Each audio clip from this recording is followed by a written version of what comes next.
Oh yeah, 100%. Do you listen to like American comedy? Yeah. Or do you know anyone? Do you know anyone that's like currently around for American comedy? Like Andrew Schultz? Yeah. Do you know like Shane Gillis? Yes, I've seen him on his stuff. He's honestly, in my opinion, one of the funniest human beings alive. They argue a lot, don't they? Or they have had arguments on podcasts. Yeah. They're friends. Like I think they're friends anyway. But yeah, he's the funniest guy you'll hear. In my opinion, he's so fucking hilarious. I'm waiting for him to come over to here. Yeah, okay. Or go back to the UK at the same time. Yeah. Because he's fucking, every time I watch his stand-up, it's 10 out of 10. Just very unpolitically correct? Or? Oh, 100%. Yeah. That's how comedy should be, though. Yeah. It's supposed to be like untailored for, like you're supposed to be free to say what you want. Yeah. And understand it's a joke in a room where it's supposed to be a joke. Yeah. I got called out at a comedy show once. What happened? We were in Perth, and we walked in, and me and my missus had been for a few drinks already. And then we jumped into this comedy club, and they were like, oh, you can either sit at the back or at the front. And my missus was like, oh yeah, let's go to the front. I was like, oh. The worst decision. Yeah. And then he was going around the room, and there's this like group of lads on the left of us who were like all workers, like labourers. Yeah. And he looked over and he was like, oh, you lot definitely get like pussied and all this, and like giving him all that. And he looked at me, he was like, virgin. Just like walked over. I was like, sick. Nice. Who was the comedian? No fucking clue. He just called me a virgin and then just like swiftly moved on. Well, that's a good intro. Oh shit. Two. Yeah, we're on, mate. Number 20 today. So shit, yeah. This is exciting because most average podcasts don't get past 20. So Oh, really? This could either be make or break today. This could be the next Joe Rogan. Yeah, we either get cancelled or, it's Joe Rogan. It's the only way it can go. So we have to definitely talk about, let's talk about a conspiracy theory as we get on in it, because Perfect. we have to.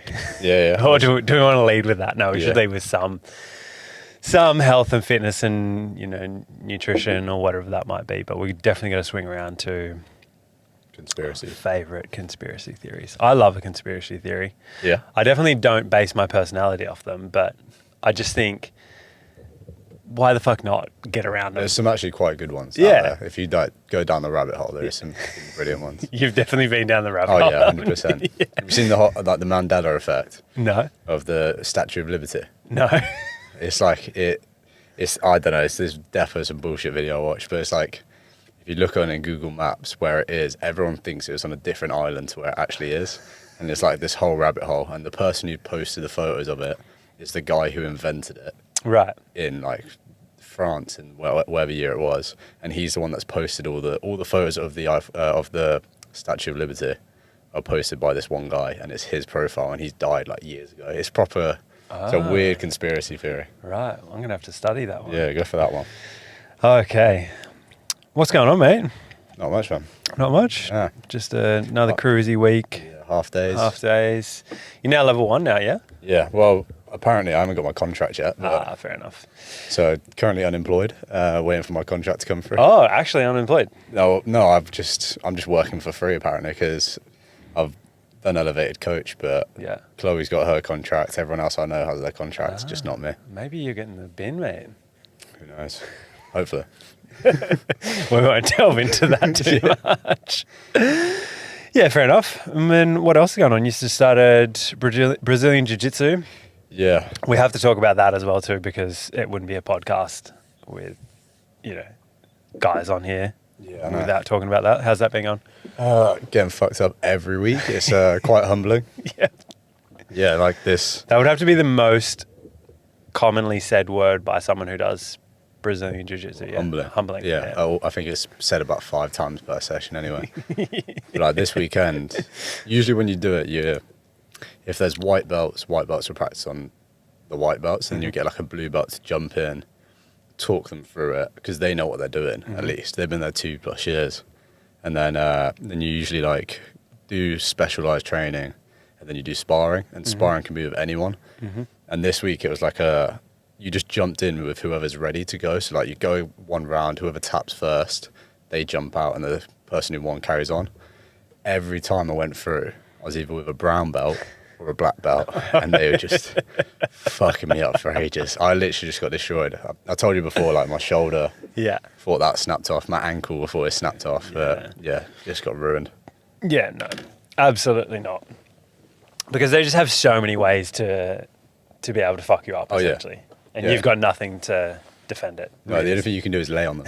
That's what I found out, is like, I just use my weight and just lay on their head, and then they can't move. That's about it. And because it's one of those sports as well too, like, isn't it, like, the more you try to just use like brute strength, the less you can kind of get away with it almost, is in the technique more times than not always wins. Yeah, for sure. Like, the people that I go up against, I can do like a hip shift and like get out of a position and kick away quite quickly because it's just a power thing. Yeah. But then any time it comes to like, if you're trying to get side control, you're trying to get into a mount, it doesn't matter if you try and use brute strength. If you shift your weight this way, they'll spot that and they'll flip you straight away. Yeah, and it's just like, you can't just be a brute.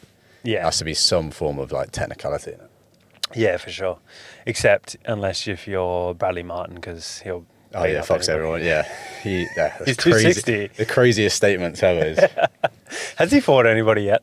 I don't. I've seen a video of him doing jiu-jitsu with someone, and they just make him tap every time. So like, I don't think he's quite there yet. It's when he said it to Nate Diaz, and I was just like, Nate Diaz he'd Compton you straight away. Like, he's like, brother, you're a podcaster. Yeah. Just stay in your lane. But no, you need to try it out. Yeah, for sure. I've been told that many times before. I reckon I would be absolutely certain to dislocate my shoulder within the first. Oh shit! Yeah. You'd be pretty done for. Just because it's stronger now than it ever was. But I tried to play rugby a few years back, actually, when I moved to Sydney, because my brother was playing his last year in rugby. I hadn't played for a couple of years, and I was like, I'll move down, play rugby, culture, blah, blah, blah, all that sort of stuff. And then also just be able to play with my brother. And I went to one training, and we were going to just run around in like third grade or something like that in subbies rugby, so nothing decent. Yeah. But just have a bit of fun. And the first training session, or the only training session I went to, I subluxed my shoulder about 5 times. Not even in contact awful. As well too. It just went. Yeah. Throwing a pass. It was just we're doing like a partner opposed like sprint drill. So you'd be both lying down on your face down and facing each other. And it would be like a left or right who's going to sprint to like 20 meters or whatever. So you get up and then one would be sprinting and one would be chasing. Yeah. It was something like that, yeah. And it was just the getting off the ground, like pushing and turning, like it just went out. Yeah. So I've just done it so many times. I've subluxed both of them quite a few times, my right one more than my left. But to the point where, I don't know if I told you what happened in my sleep as well too. No, you didn't tell me. Yeah, it's horrible. So like I would just be like lying however and just roll over and it would just go. So just... It's a rude way to wake up. Yeah, wake up in the middle of the night to a dislocated subluxed shoulder. You just sort it out yourself, or do you have to go in? It never has been out and stayed out, but it would always go out, come straight back in. But it not as painful, but when it happens over and over and over again, it's kills. just, not fun. And then on top of that, I snapped my AC joint in my right shoulder, so I haven't had an AC joint in my right shoulder since I was 18. So I had a grade 3 tear. So my right collarbone is not attached to my shoulder blade or anything. Just floating? Or Yeah. So you can feel the end of the collarbone. Oh, like you get your finger under. Yeah. That's disgusting. Yeah. So if I was to get twisted up in any way, it would just Yeah, you do a lot of falling onto your shoulder. So you like learn to roll on this shoulder. So I think you'd be one and done. Yeah. Because that's how I did it as well too. When I got like ragdolled in a tackle, someone grabbed like the back of my jersey and like leant on me like that, and sort of flipped over and just went smack straight onto my shoulder and just popped. Straight up. Yeah, and then but it was weird. Have you torn any ligaments before? Or? Yeah. Nah, I've like dislocated my shoulder. Yeah. Twice within the space of 5 minutes, and then that was it. But I think, And then went out and self-medicated. yeah. We talked about this before, didn't we? It was either go to hospital or go to a party, and I was like, yeah, fuck it, I'll go to a party. Yeah. Yeah. So that's the only time I've done it.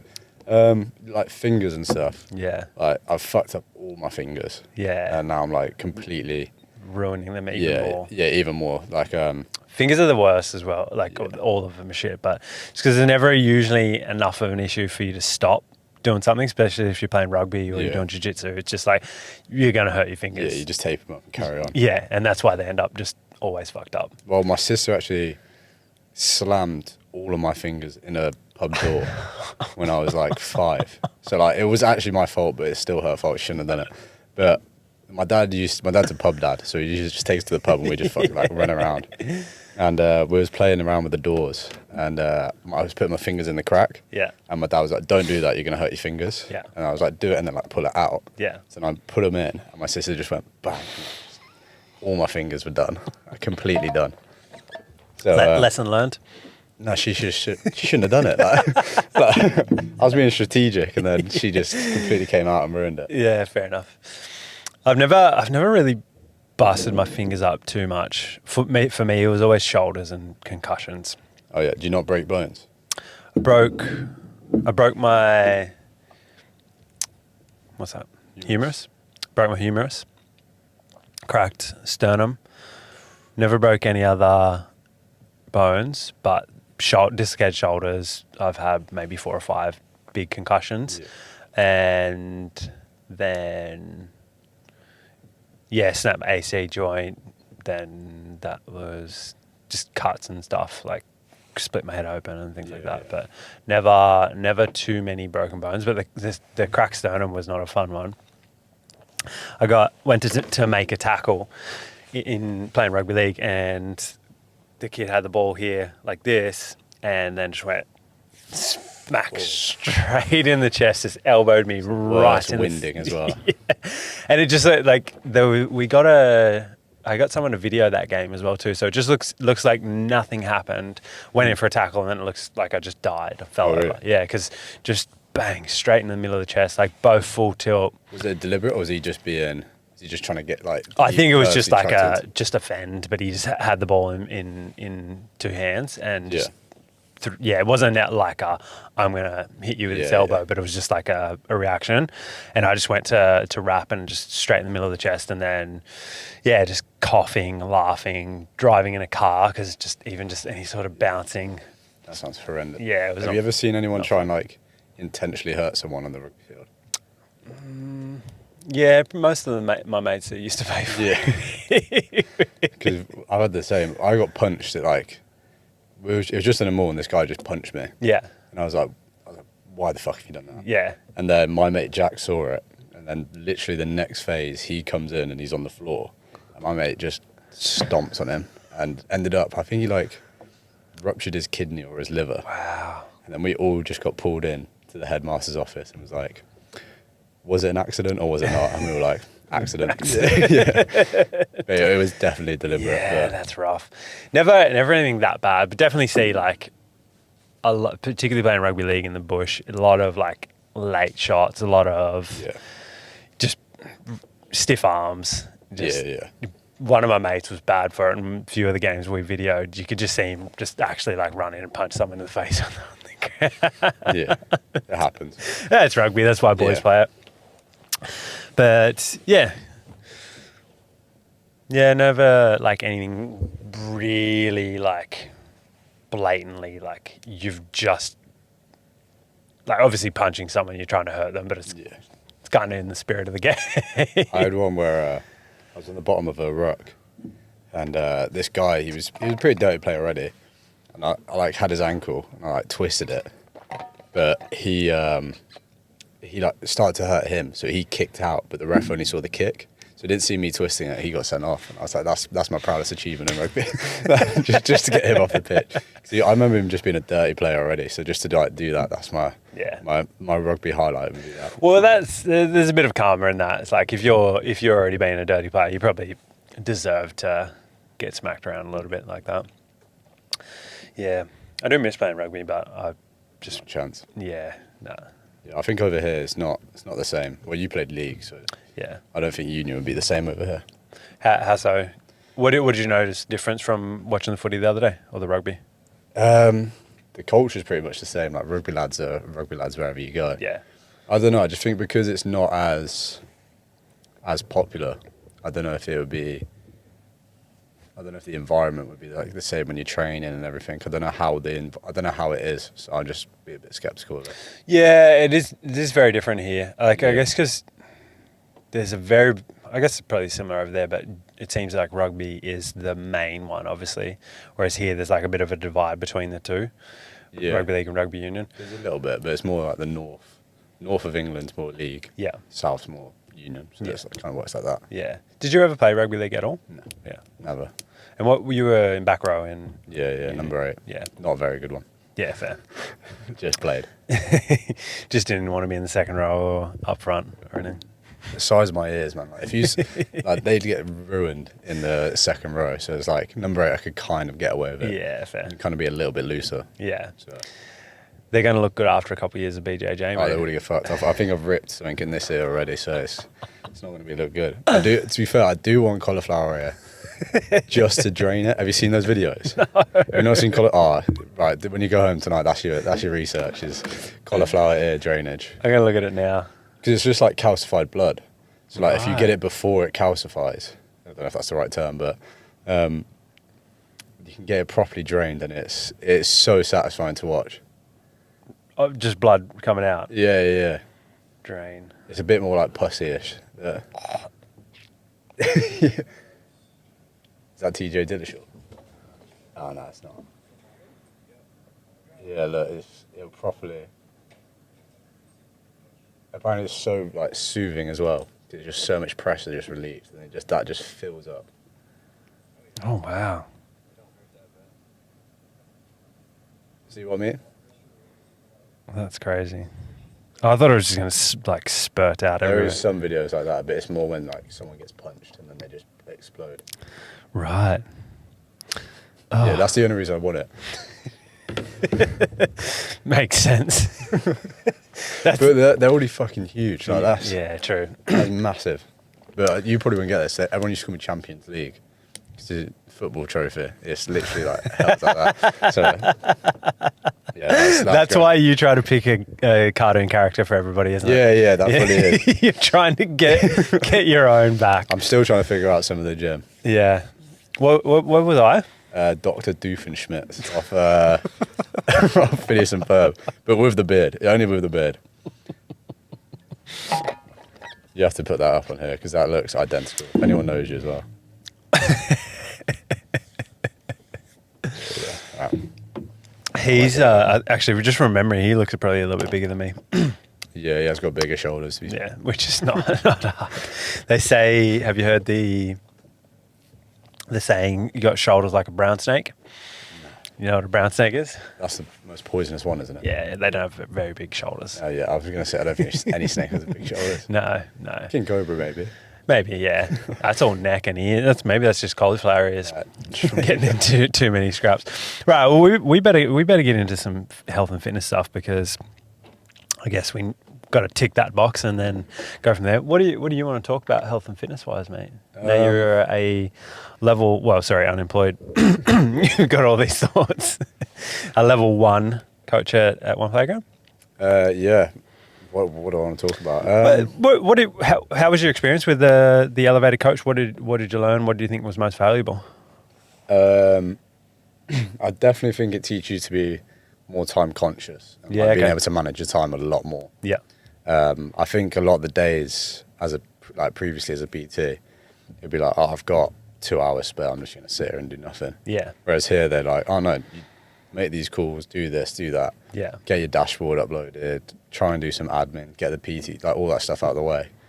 And it just made me so much more efficient with that type of stuff. Like, I don't know how different it was. It's a bit different from when you were here. Yeah, it's still very much the same. Like we had like a dashboard of some sort. I think actually it started around. There's been many iterations of it, but I think we were one of the first ones to have just like a bit more of a lead dashboard. Yeah. And then Yeah, it is cool to see how they get you to be, because there's, like you say, there could be many hours in the day where you just sit down and scroll on Instagram, do fuck all essentially, but they do a really good job of getting you being more productive, because there's inevitably going to be times where you've got 2 or 3 hours to do whatever and there's only so many times that you can train a day too. And at the end of the day, we work for ourselves and, well, for the most part, work for ourselves and run a business. So you need to be productive, because if you're not, then business isn't moving forward. Yeah, I think that's been so useful. Like, who was it telling me about it? Have you had a Google Keeps?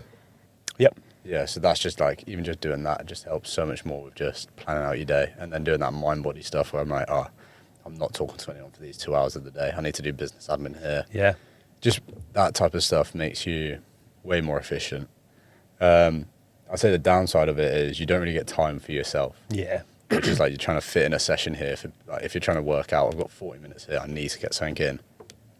Or even 20 minutes. Like, I had 20 minutes before this, so I was like, I'm going into the mind body studio and just doing like the reset stuff breathing that we've drills, I just went in and did that. So it's trying to figure out the time it very much can take over your life, which was a bit of a ball ache for me. Yeah. But it is one of those jobs as well that it kind of does, it goes through periods where it does take over your life, which we are lucky that we do enjoy what we do. Like, we get to coach people in fitness, which is pretty cool. Yeah. But there inevitably is times where you just don't have that much time, hey? So not at all. Yeah, fair. You've been taking time off. You've been. I know. Yeah, I only work 2 or 3 days a week now. That's actually been really, really good, because I've been so much more productive outside of it. I just have not that many. I'm hovering about 30 sessions at the moment, just a few people away, a few people moved on. So I was like, I'm just going to condense. I'm still in the gym 32 hours a week, which is more than enough. Yeah. So, and then doing 2 sort of 8 to 10 hour days admin plus some stuff on the weekend. So still doing, and then this is fun, but it's still considered work. So it's just putting in time for these things. How did you find the practical, like the actual exercise side of it? As in, like, actually coaching people, or like the education? The education was good, to be fair. What, you mean the sessions that you ran? Yeah. You didn't get me on my best one. The best one was the accessories one. But who did that? No one. Oh. We just didn't have it. Oh, really? Yeah, don't know why. It just didn't happen. Fair enough. Yeah, you can run it through if you want, but I don't think they want me to invoice for it if they didn't organise it. It's good. It gives you an insight into stuff that you wouldn't try yourself, which I liked. Yeah, because there's so many different things. When, like, for you, when we were doing the pull downs, for example, there's, in my head, I would never put someone into like a kneeling pull down, but it's because it's not something I've ever been taught or shown. Yeah, and then it helps with that group as well. There's 10 of us in there. Well, there's supposed to be 10 of us in there when they turn up. And there's so many different experiences, or people from different experiences and different levels, where if I was trying to do anything to do with bodybuilding, the other Matt, he's perfect for that. He's been doing bodybuilding for years. And whereas, like, Michael, he comes from more of an S&C background. So it's like, when you get to integrate everyone through those, like, just going through every type of movement, it gives you so many fresh ideas, or like fresh terms to use or cues, which is, I think, was really useful. They need to change the time, though. That's the only thing. 2 p.m. on Friday afternoon. Yeah, Friday afternoon. Or 1 p.m. Yeah. Yeah, if Friday morning, do the Friday morning, that works. Yeah. But yeah, the Friday afternoon is just a killer. Yeah, that should not be a time that exists in a PT's diary. Because, like, when you do the math on how many hours you've been in the gym by that point, it's well over a normal working week. Yeah, and 100%. You've done your week's work. You've talked to 30 to 40 different people for 45 minutes at a time. The last thing you want to go in and be like energetic about doing all this stuff. It's that's the only downside to it. But yeah, I think. Is it Miko who does the other ones? Yeah. She's really good at what she does, so that helps a lot. And then, I think the way they've set that up is perfect for just creative ideas. Yeah. like I said, it births something which you never think about. Yeah, that's the thing. And particularly with your group as well, having, and for the ones that aren't as experienced, it's good as well too, because you've got people in there that have a decent amount of experience, plus obviously whoever's teaching it has a decent amount of experience. And like you said, different backgrounds. And the thing at the end of the day is like all the the way that I try to think about it when it comes to exercise, we're always dealing with human movement, regardless of whether we're doing S&C or we're doing bodybuilding or we're doing personal training for quote unquote general pop client. Whatever applies, there's probably, you might use a different modality to apply a different stimulus to a certain client, but a row's a row, a pull down's a pull down, the basics are the basics. Yeah. And that's what they like to do with, and particularly with programming, they like to, all of you are going to be working in a busy gym, and anybody who's listening as well too, if you're working out in a busy gym at peak times, just because this piece of equipment that you like or whatever it might be, you think might be perfect, you want to use that for, let's say, a pull down. But if you can't do the pull down machine because we've got 2 pull downs and they're taken, could you do a different variation to stimulate the same muscle mass? While it might not be exactly the same, but if it's close enough, it's probably going to be better than you not doing it. And for the most part, it's going to be gem pop, so it's going to be adequate. It's going to be something that's good. Well, that's the thing as well too, and that's why we went over the inverted row. Yeah, I think it's like one of the better exercises that most people can do, particularly in a busy gym, and even for advanced clients, which is why I have like those strict landmarks. If you get underneath doing that with those strict landmarks to hit on the inverted row, that's going to be a very hard rowing exercise. Yeah. Regardless, and your body doesn't perceive, I guess if anybody's listening, like the big takeaway is your body doesn't perceive that you're using the most perfect piece of equipment. It just perceives a task, and there's load and there's tension.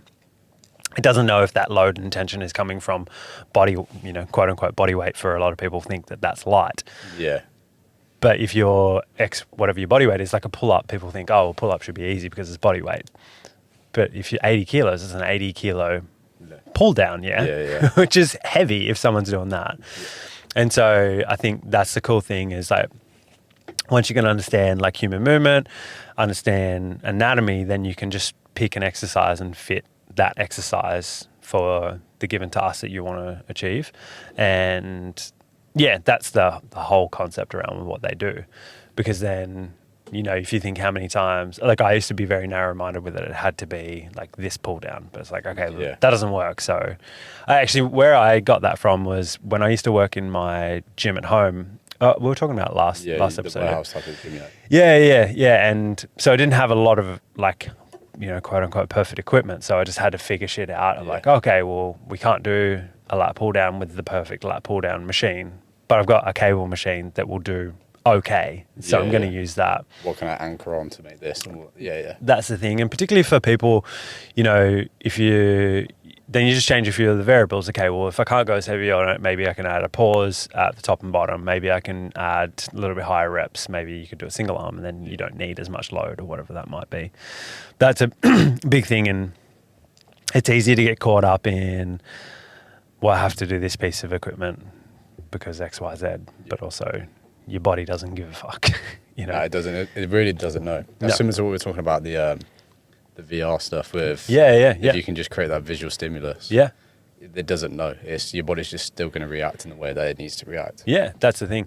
There's obviously a difference if you are, I think if you're training for like a specific thing, like a specific strength goal or sport specific, it's good to have, and you want to be able to progressively overload and, have a measurable way to see if you're getting better or not.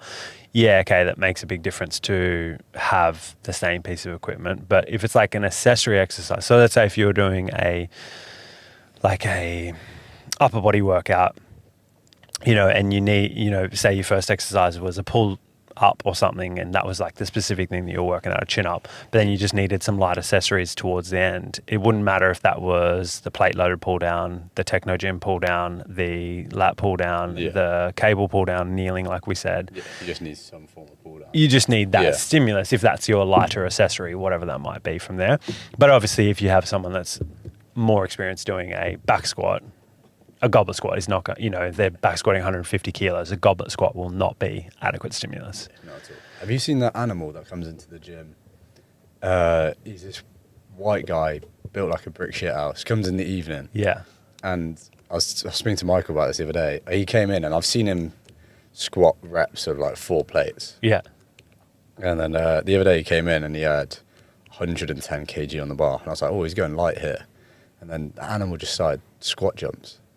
And like proper high squat jumps. 110 kg on his back. I was like, what the fuck is going on? Looks like a big Polish lad or a Russian. Yeah. I think he might be Polish. Yeah. He does chin ups with like 60 and 70 kilos. Yeah, it's crazy. I saw him in the other day. Like for him, for instance, you need specific. Yeah, it makes sense. Yeah. But like, when I saw that the other day, I was like, Jesus Christ, like that's an animal right there. Yeah, he used to clean and jerk.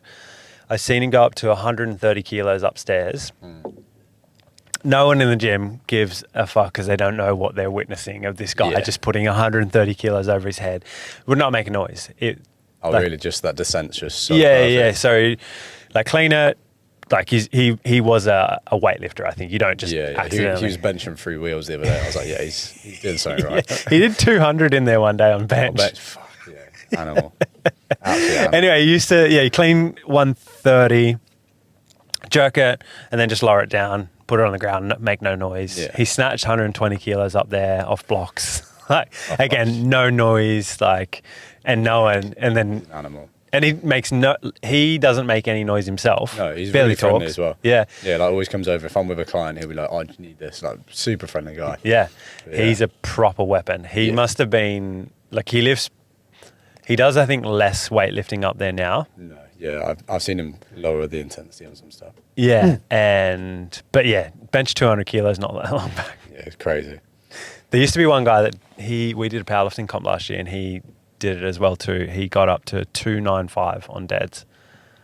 Shit. Decent. You might have seen one of my clients that I have in the afternoon. He's like usually my last client. Yeah, bigger white guy. Yeah. Does decent squats. Yeah, he overhead pressed 110 for 2 the other day. That's nice. Yeah, it's very heavy. But anyway, if that guy, the Polish guy you were talking about, this other guy that deadlifted 295, and my client were training up there at like 6 p.m., there would be no place. Yeah, I was going to say that's everything we've got. In there. It's gone. And one of the half the places will be taken up by the Polish guy doing chin ups. Yeah. He's an animal, man. I want to know his backstory. He'd be a good client on here. Yeah, for sure. I think he just works. He's just a tradie or something now as well too. I just see him walking to the train station in his high vis kit in the morning at really? 5 a.m. and then he's in the gym at 6, 7 o'clock at night. Yeah, just decent effort. Throwing tin around like nobody's business. Crazy amount to weigh as well. Proper strong. Did I tell you about? There was the gym I used to train back in the UK. There's a lad who trained there for a brief period over lockdown, named Sam, and he was like all federations. Is it you? Powerlifter. No, so he was Big Sam. I was Little Sam. You Little Sam. And I tried to get that for a while with Matt Duncan. Oh, really? Because I'm a bit taller than him. Oh, yeah. It didn't stick. Didn't stick. I think he'd shut that down straight away. And then I went for old Matt and young Matt, but he didn't like that either. Oh, really? Someone did say that the other day. Old Matt and young Matt. I can't remember when that was. Don't tell him that because he'll never come back on the podcast. He's way too busy anyway. Yeah. This Big Sam, we were training late night during COVID. We were just the guy gave us the keys and he was like, "Come at late night. You can just come in and out as you want. Just don't be too loud. Yeah. Make sure you lock the gates." That was it. Yeah. And then he used to come in like either just before us or just after us training, and I was just finishing up on bench.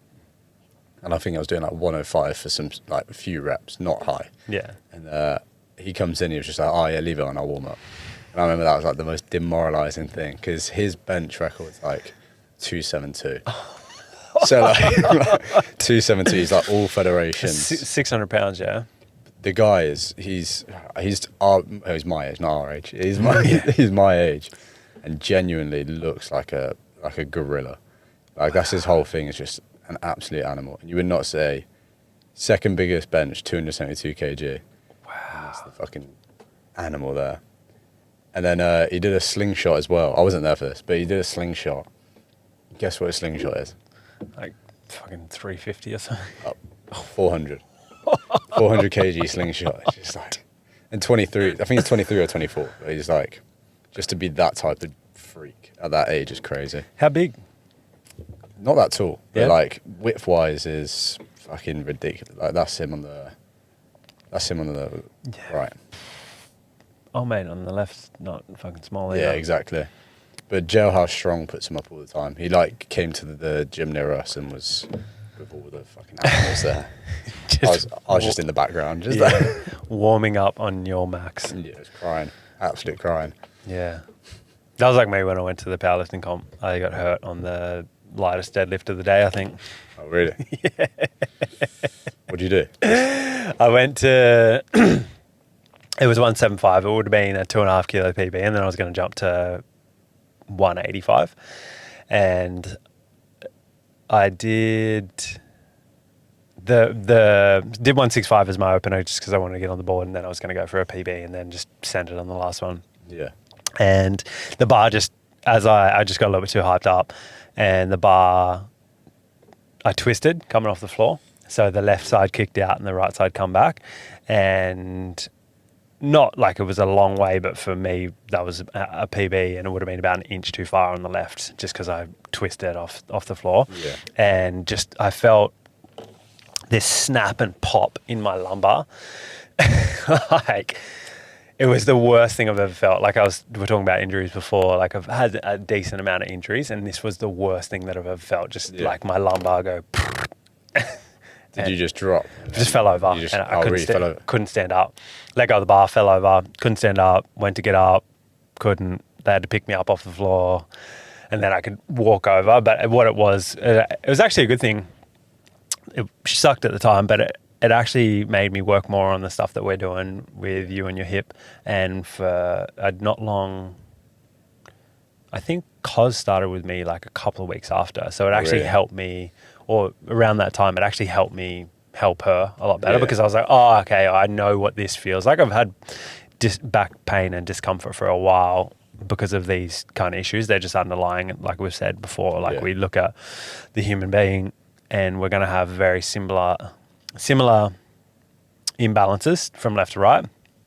And just compound. Like I maxed out squat. I did 3 singles on squat, and then bench, and then obviously on the deadlift as well, powerlifting comp.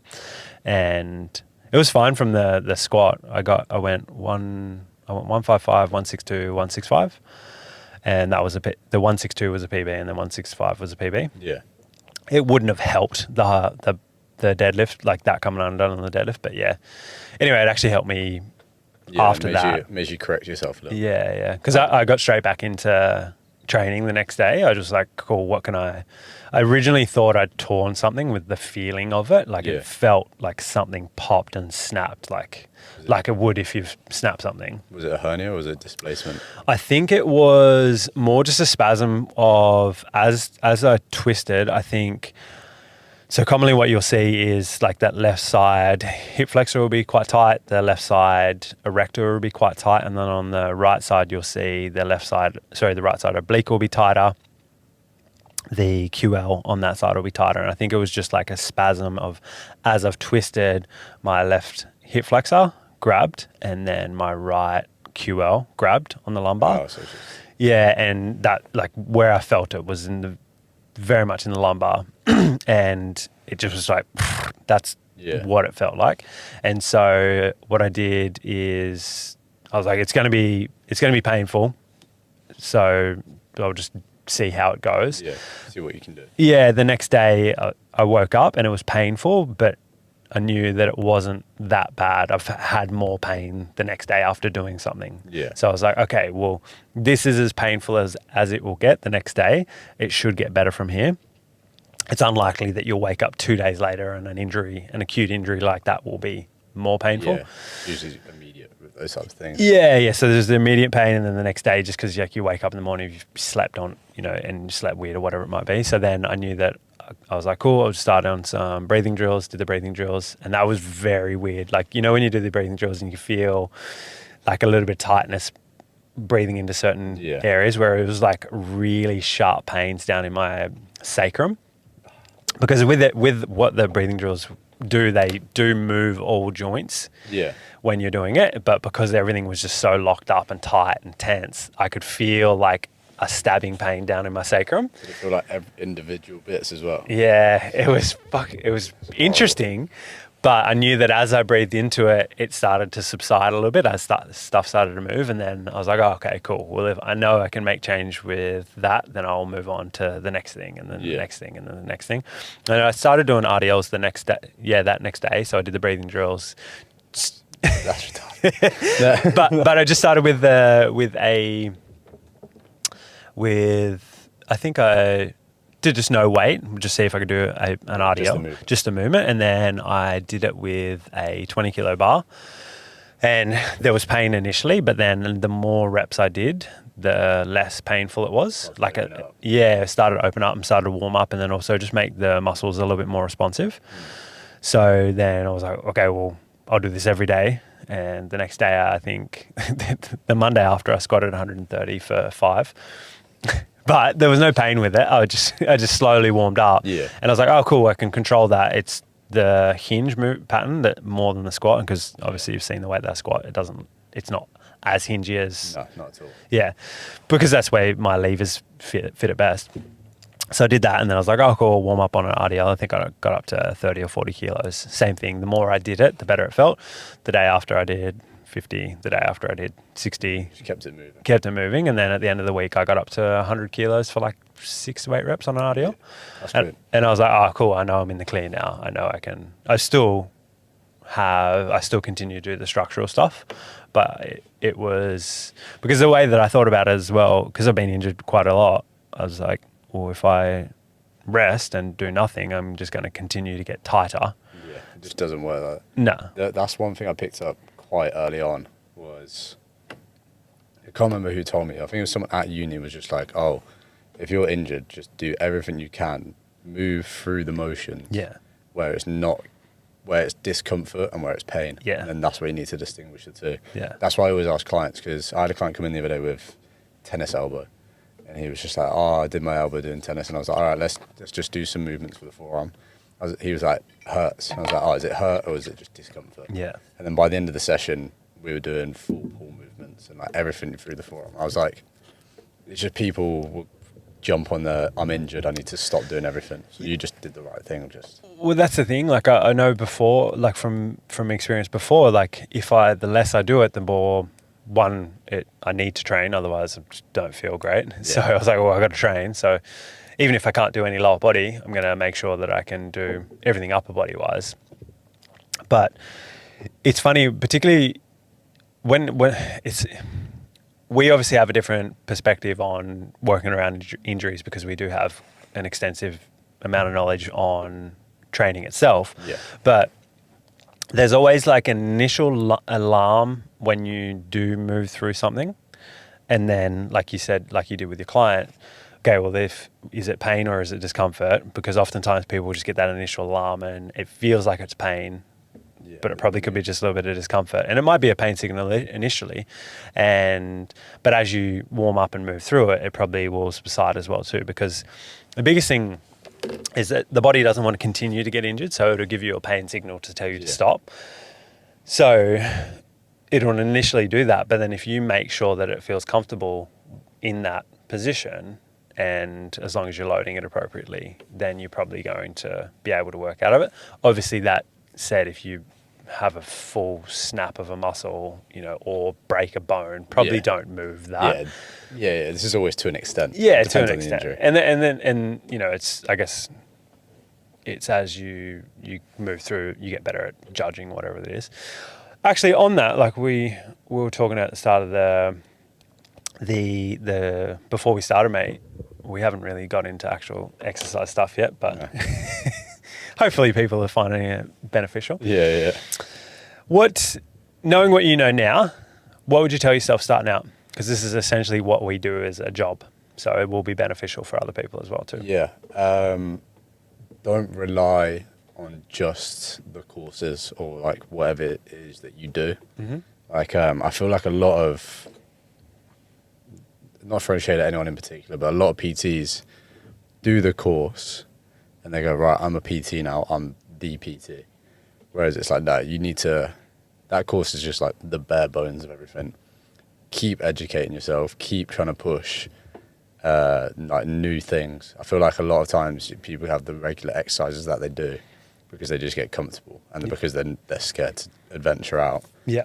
Just keep trying to do different things. Because I remember when I first got my, like first got it, I was like, right, good, I'm a PT now. I was like, no, you're not. You're really not. You paid for something to get a certificate. Yeah. You've got a pass. Yeah. And like, they don't tell you how much you pass by, you just pass. Yeah. And then they give you the certificate and then that's it. And then as soon as I stepped foot in the gym, started working with a guy who was fucking 10 times cleverer than me. Yeah. I was like, oh yeah, I need to make sure that I'm doing this, this and this all the time. Always looking at shit. My whole Instagram's just full of pages of just like people doing different exercises and everything. So I just think, knowing what I know now, just keep educating myself and never stop educating myself. Yeah. That's a good way to get better. What would you on, so that sounds like a little bit more on like the PT front. What about with your own training? What would you do better or tell yourself? Nutrition for sure. Yeah. I think if you figure out how to do nutrition straight away, it can just help with even not just nutrition, maybe supplementation as well. Yeah. Finding out what different vitamins do for you, what your blood type is. Yeah. How that affects what's in your blood and how it's affecting you as a person. Like me and Robbie were just talking about him getting his bloods done. I've never done it. I really need to go get it done. I've never done it either. I'm scared that they'll find something and tell me I'm That's gonna exactly die. what. Yeah, I'm fully the same. I'm fully like, you have leukemia. If I bury my head in the sand, I can't know that it's... Yeah, I'm exactly the same. But like, I know for me, it's like, just get that stuff done and out of the way, and then you'll figure it out. Like I found out quite early on I have something called binding essential tremor. Okay. Yeah. I remember you telling me that. Yeah. So basically, it's just involuntary movements of like your limbs. It can be anything really, not just limbs. It can be your full body, but it's also really activated through adrenaline. Okay. So anytime you've got adrenaline in your system, I'm shaking like a shit dog. Like now, I'm quite chill, but always shaking. And I thought it's just high NEAT, mate. high NEAT. Yeah. Non-exercise activity thermogenesis. Oh, I didn't even know that was a thing. Didn't you know that? No. That's the 10,000 steps a day. The fiddling. Oh, is that what that's called? See, that's just fucking educate yourself. That's it.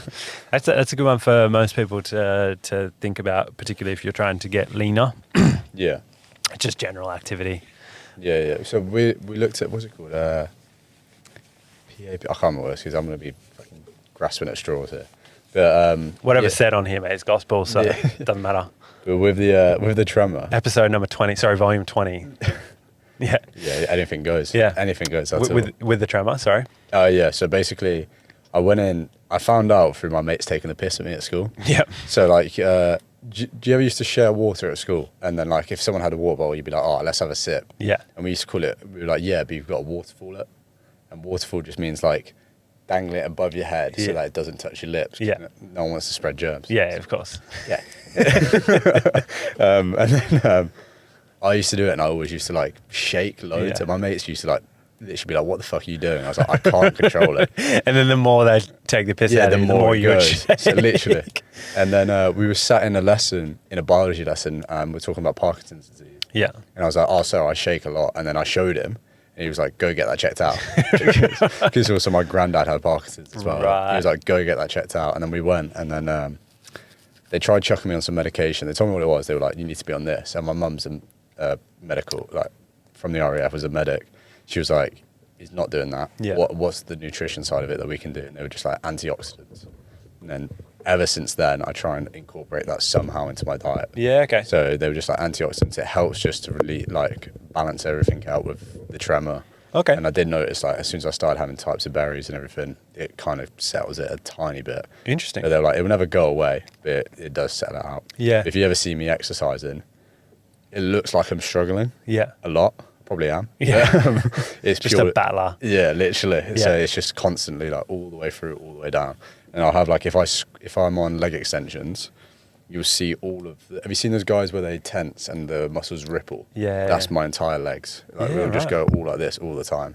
So it looks kind of cool. Yeah. But it's also an absolute pain because everyone thinks you're struggling. Yeah. And when right. you're actually not. You're not. You're sweet. Yeah.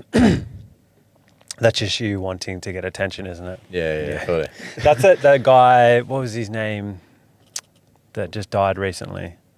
Joe Aesthetic. Yeah. Is that what he had? No, so that's a different thing. Right. But that's like a conscious control of it. So he's able to like purposely make that happen. Yeah. Another guy, there's another gymnast who did that, and he made that popular because he used to be able to do the alien chest and all that. But mine's just purely involuntary. Like I won't be able to just like tense and it happens. It's just when it's going through the movements, you just see it just go like this. Crazy. Yeah. That'd look pretty freaky if you're lean, yeah? Yeah, so like the leaner I am, it goes ridiculous. I get it in my chest as well. Yeah.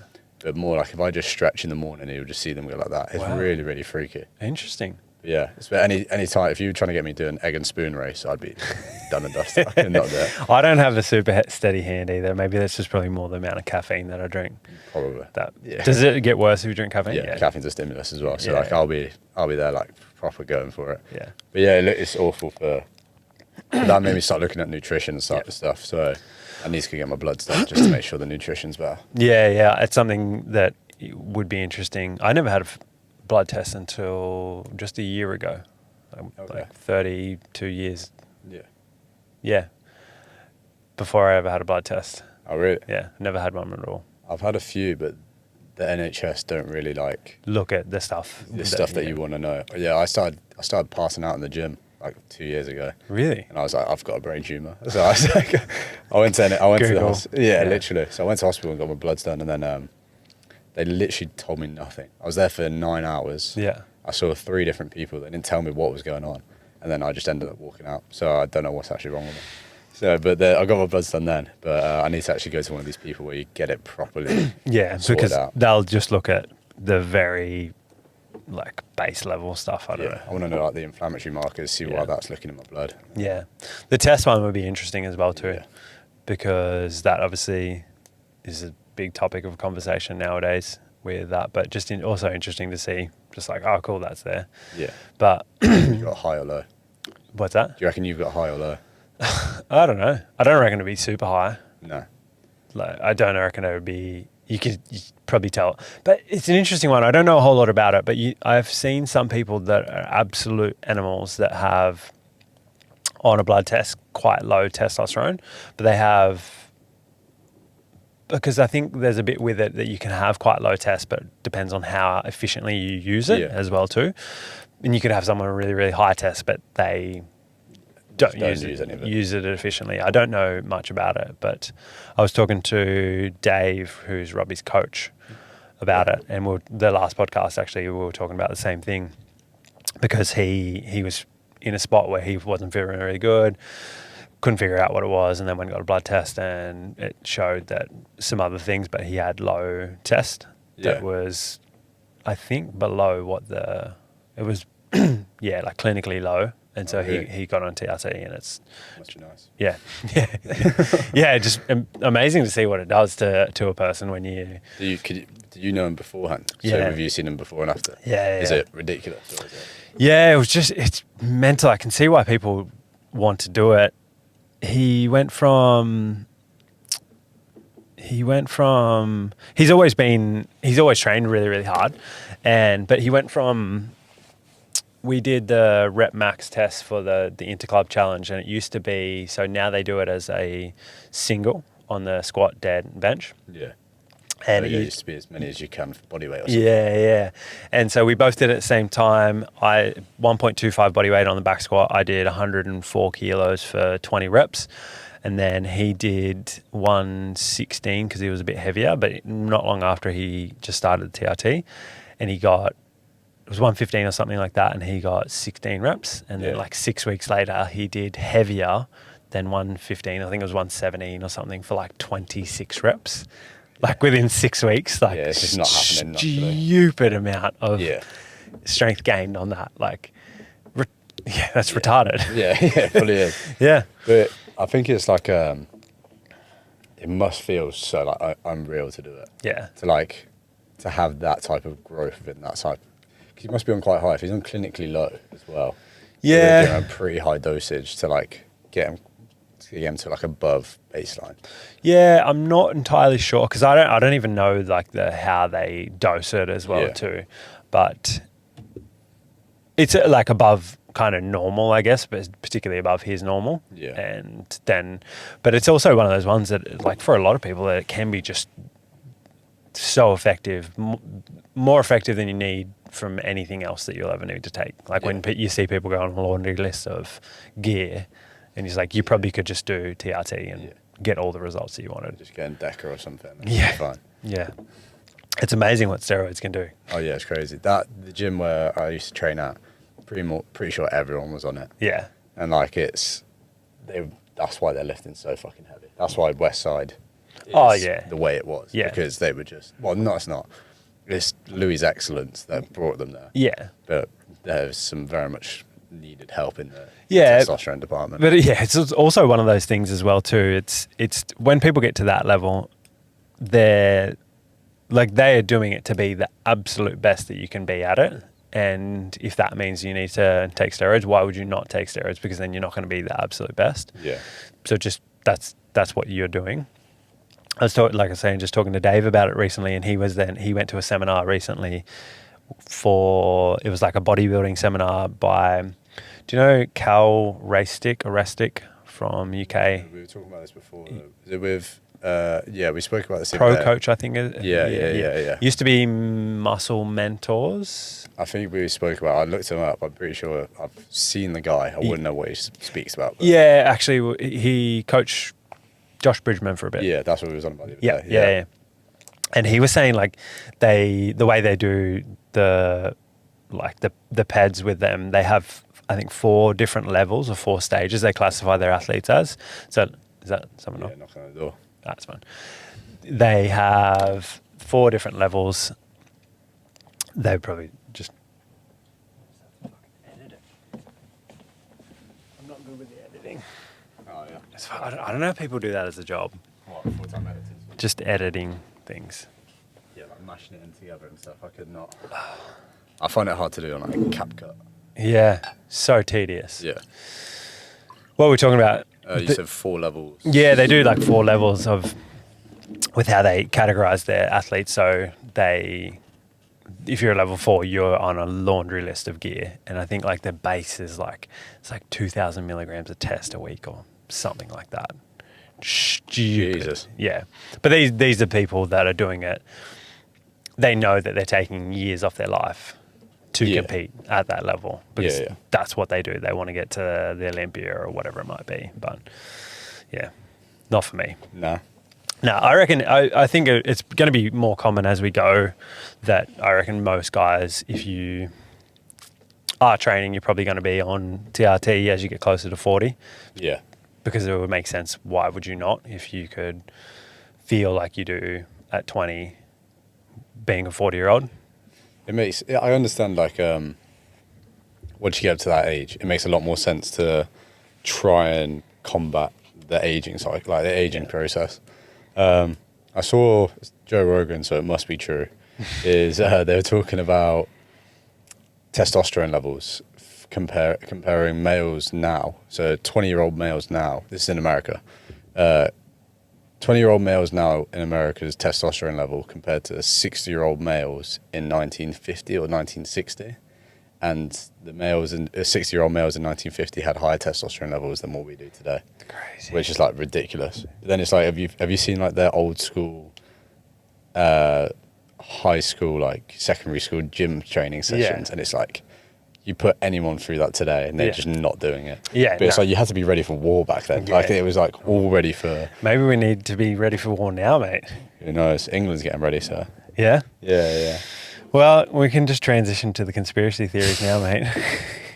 Perfect. That's what I came on from. Are your family, you still have family, is your mum and dad still in the military or? No. So my mum got out just before COVID, no, during COVID. So the first year of COVID, I don't know how yours ran over here. Ours was like 2020 to 2022 pretty much. Yeah. like here and there, tried to lock us down and all that type of stuff. But yeah, she was there. She did 32 years of service. Wow. Which was a fucking long time. Yeah.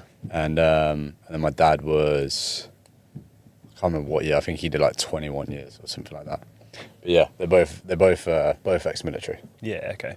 And you reckon that the UK, they're getting ready for it? Well, no, there was something on the news the other day saying about, it was during that whole escalation of Russia and Ukraine. Oh, what, And, recently? Yeah, recently. And it was definitely this year.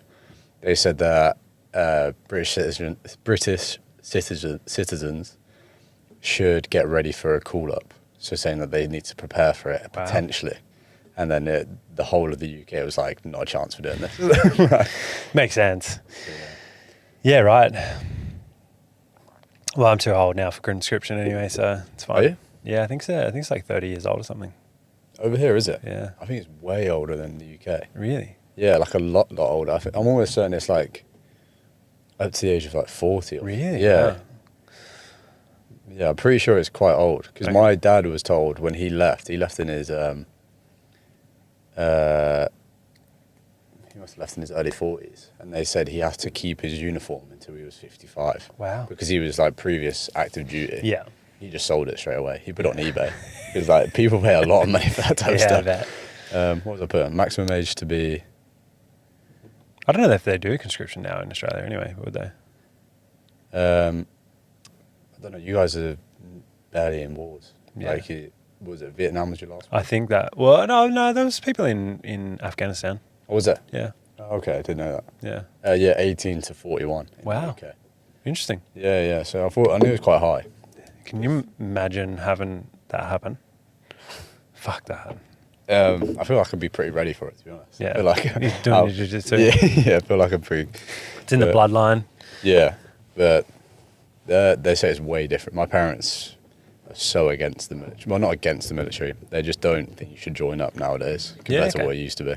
Apparently the whole ethos of it is completely different. Yeah. So the only reason my mum dropped out is because they started messing with her pension. Right, okay. So like she was coming to the end of her contract. They were like, you can stay until the age of 55. Yeah. But then she was like looking over it and they were going to completely change her pension. Yeah. And she was like, yeah, I'm not doing that. I'm pretty comfortable with where I'm at. Yeah, So, for sure. Because were you going to go in the military? I've always thought about it, but both my parents talked against it. Yeah, fair. So my dad really associates it with like brotherhood and like all of his friends were there. Yeah. And he was just getting drunk all the time. Yeah. Like that's genuinely, he was a mechanic, so he wasn't really on the front line. So it's not like he has to be like alert. Yeah. he just needs to know how to fix a tank. Yeah. Or like needs to know how to fix this. Which is pretty cool. Yeah, it's so cool. So the coolest stat that he told me was any British service vehicle from 1990 to 2000 he's worked on. Wow. Which is quite a cool thing to like say you've done. Yeah. But he was, every time he talks to me about it, it's like, oh, we were in Germany getting pissed up. Yeah. Or we were here getting pissed up. And it was, he told me that every time they used to go into, I don't know if it was the workshop or what, there was a pull-up bar. So they had to do a pull-up every time that they walked in. Yeah. That was like the rule that they had. And then I was like, oh, that's like, sounds like they're really active and fit. But then the other thing that he told me was they used to, anytime they got annoyed or couldn't figure out what they're doing, everyone used to go for a smoke break. So that you used to smoke, take yourself out of the situation, come back, and then you'd be back to it like normal. Yeah. So I don't know how healthy it was when he was there, but yeah, that's fair. That's very different, I guess, but even though like the military training is not necessarily, it's not for health. I think people misunderstand what actual good training is, and people look at military training, well, like they're the peak of kind of not necessarily physical performance, but they've got to be able to, their performance, they're the peak of it. Yeah. But that's not necessarily peak physical health. No. Because they're training to go without food for 3 days, 4 days a week, and not sleep and not drink water at the same time. It's very different to, do you want to optimize your health? Yeah, health and recovery is completely different. They learn to be as trained as possible without having the recovery for it. Yeah. But my dad was saying like, you know, all those, it got quite popular over here, didn't it? That SAS, something to survive. Search for a soldier or something like that. Yeah. So like that was big in the UK. Yeah. But he was saying the stuff that they do on that's just basic training in the 80s, Yeah. like 90s, and now it's just completely changed. Yeah. So he was saying even then, like when my mum joined up, she would have been early 80s, I think. Can't do the maths. She was there was no male or female standards. It was just standards. Standards, yeah. So you've never seen my mum. My mum's 5'3". Yeah. And looks like Dora the Explorer. And she was running around with like the bags on. She's rucking with her body weight. The helmets didn't fit her, so she was practicing on the right shooting, and she'd have to be picking up her helmet to like see where she's shooting and stuff. All the clothes are oversized. Yeah. Shoes are oversized. Nothing fit her. Yeah. And yet she did that and like completely ran through it. And then she hates it now, the fact that it's like, oh, the males now don't even do what she had to do back then and stuff like that. So she's really against it. They didn't want me joining until again as well, it's the family life aspect of it as well. Yeah. Because the families just get messed up from it. Yeah, of course. Like it's not a normal life. No, it's not normal. Like for your mum to go away for 6 to 9 months. And then the only way you used to be able to contact them before was like these blue cards. Like Ray will talk about it as well. Like people used to write you letters in these blue envelopes, and then you ship them over to your parents, and then that's the only way you can contact them. Yeah, right. Yeah, or you'd schedule a call. Or like my mum would call me once every 2-3 months. Yeah, right. That's the only way you speak to them. Yeah, and where was she stationed at? So that's not when she was stationed. That's when she went on tour. Yeah, okay. So she did tours in Afghan, Iraq. Yeah. She did both Gulf Wars. Yeah, right. Was she over there with Ray in Afghanistan? She might have been. So it depends when Ray got out. He got like out late 2000s, didn't he? Yeah, something like that. So yeah, she most likely was over there. That's so crazy. she was there like 2005. I guess she's a medic. She would have been like in the thick of it as well too, yeah? Or not so much. She sees a lot of it. So Yeah. Ray was frontline like soldier. yeah. All of those that got injured, they'd go back to her, and then she'd have to fix them up and do all that type of stuff, which is crazy. Yeah. So like she told me a story about once where they resuscitated a guy 5 times on the bench, and he had no legs, no arms, and they just were able to bring him back 5 times, and then like I think he survived, but it's just like the trauma of having to like you get him back and then going out, get him back, gone, and like continuously like that. She's if you saw my mum, like she doesn't look like she'd been. If you saw her walking down the street and you were like, pick out someone that you think's been in multiple wars, Yeah, no. you would never pick her. Yeah, that's crazy. Yeah, That's wild. Yeah, we've got it pretty lucky. Yeah, Not yeah. having to go through that shit all the time. yeah. But yeah, she's a badass. But everyone used to call her the RAF Ninja. And I remember when we were like 7, maybe. Me and her, I was like just like fucking about, we were trying to wrestle with her. And she just swooped my legs and just decked me. And like out of nowhere, took the wind out of me as well. And like, That's why you're doing the BJJ, mate. just to get her back. Yeah, Just so you can beat your mum. Yeah, this is the most long-winded way to get back. Mate, do what you got to do. So you could actually say at school, my mum's stronger than your dad. Yeah, she fucked so many of them up. She's an animal. Like, well, used to be quite an animal with that type of stuff. That's crazy. That's wild. Fair enough. So England's going to go to war. Yeah, well, we'll see. I'll probably have to go back. Yeah, you're going to get... Unless I get my permanent residency here quick enough, but it's not happening. Not happening. Yeah, how long does it take for Mel to get hers? It's not. She's been here for 7 years now. I'm not even here 6 months. Yeah, it's a hard thing. Let's go. What would you say is one of the most overrated, or let's go 3 overrated exercises in the gym, or however many exercises in the gym you think are overrated? Overrated. I think cable kickbacks can be one of them for sure. Yeah. I think there's another ways of just like getting those, like the medial glute or like any glute maximus as well. Any heavy lower body exercise, pretty much. Yeah, literally just squat. Yeah. Any type of squat is. Squat, dead, RDL, back extension. Don't do hip thrusts. I was listening to Renaissance periodization on the way here this morning, and he was. How good's Dr. Mike? Oh yeah, it's fucking. He's no bullshit for sure. He's, but also lots of bullshit in between the no bullshit. Oh, no yeah, bullshit. yeah, of course. He's no bullshit training, bullshit everything else. Yeah. But he was talking about like hip thrusts compared to squats. Yeah. He was like, he was like, my ass is better than all of these girls that try and do this. And I think he was speaking about cable kickbacks. I think like if you're trying to get just extra volume in, good. But it's like when you see, there is genuinely people that come in and they start their sessions with supplementary exercises. Yeah. And it's like you're just wasting time for that. Like maybe as a warm up, if you find you don't activate them enough, then yeah. But even then, just the fact that that's your key movement is this. I think the massive thing with lower body exercises, and particularly glutes in glutes in particular, the biggest thing that most people miss the mark on is bracing strategy. So if you don't have stability around the spine, the pelvis is going to, and if you don't have stability around the spine and the pelvis and the spine are going to move around a whole lot more. Yeah. So if you have a lot less stability, then you're not, if your pelvis is moving where your hip joint should be moving, you're not going to be getting glutes because your lumbar will be taking a lot of that load, and then every exercise becomes a back exercise that should be a glute, hamstring, quad exercise. I think that's the biggest thing. Like you can do every isolation exercise in the world that might, even like a kickback, you could, if you don't have a stable brace, you're still not going to get as much out of it as well. Yeah. Because your pelvis is going to move around a whole lot more than your hip joint will move itself. That's the biggest thing that I think most people miss the mark is if you have a nice stable brace, which if you learn how to do a Valsalva brace or anything like that, you get taught at any powerlifting gym for the most part. There's a reason why, you know, most powerlifters that have a big squat and deadlift, although there's some that have a big squat and deadlift and have no ass, but for the most part, you know, like you've got big erectors. Yeah. For the most part, you know, you look at people that have a decent squat and deadlift, then add some lunges on top of that and some back extension, you'll have all the glutes that you ever need. Then I think lunges are one of the best exercises. Yeah. Purely just how you can manipulate just one thing and it will just make it a completely different exercise. Yeah.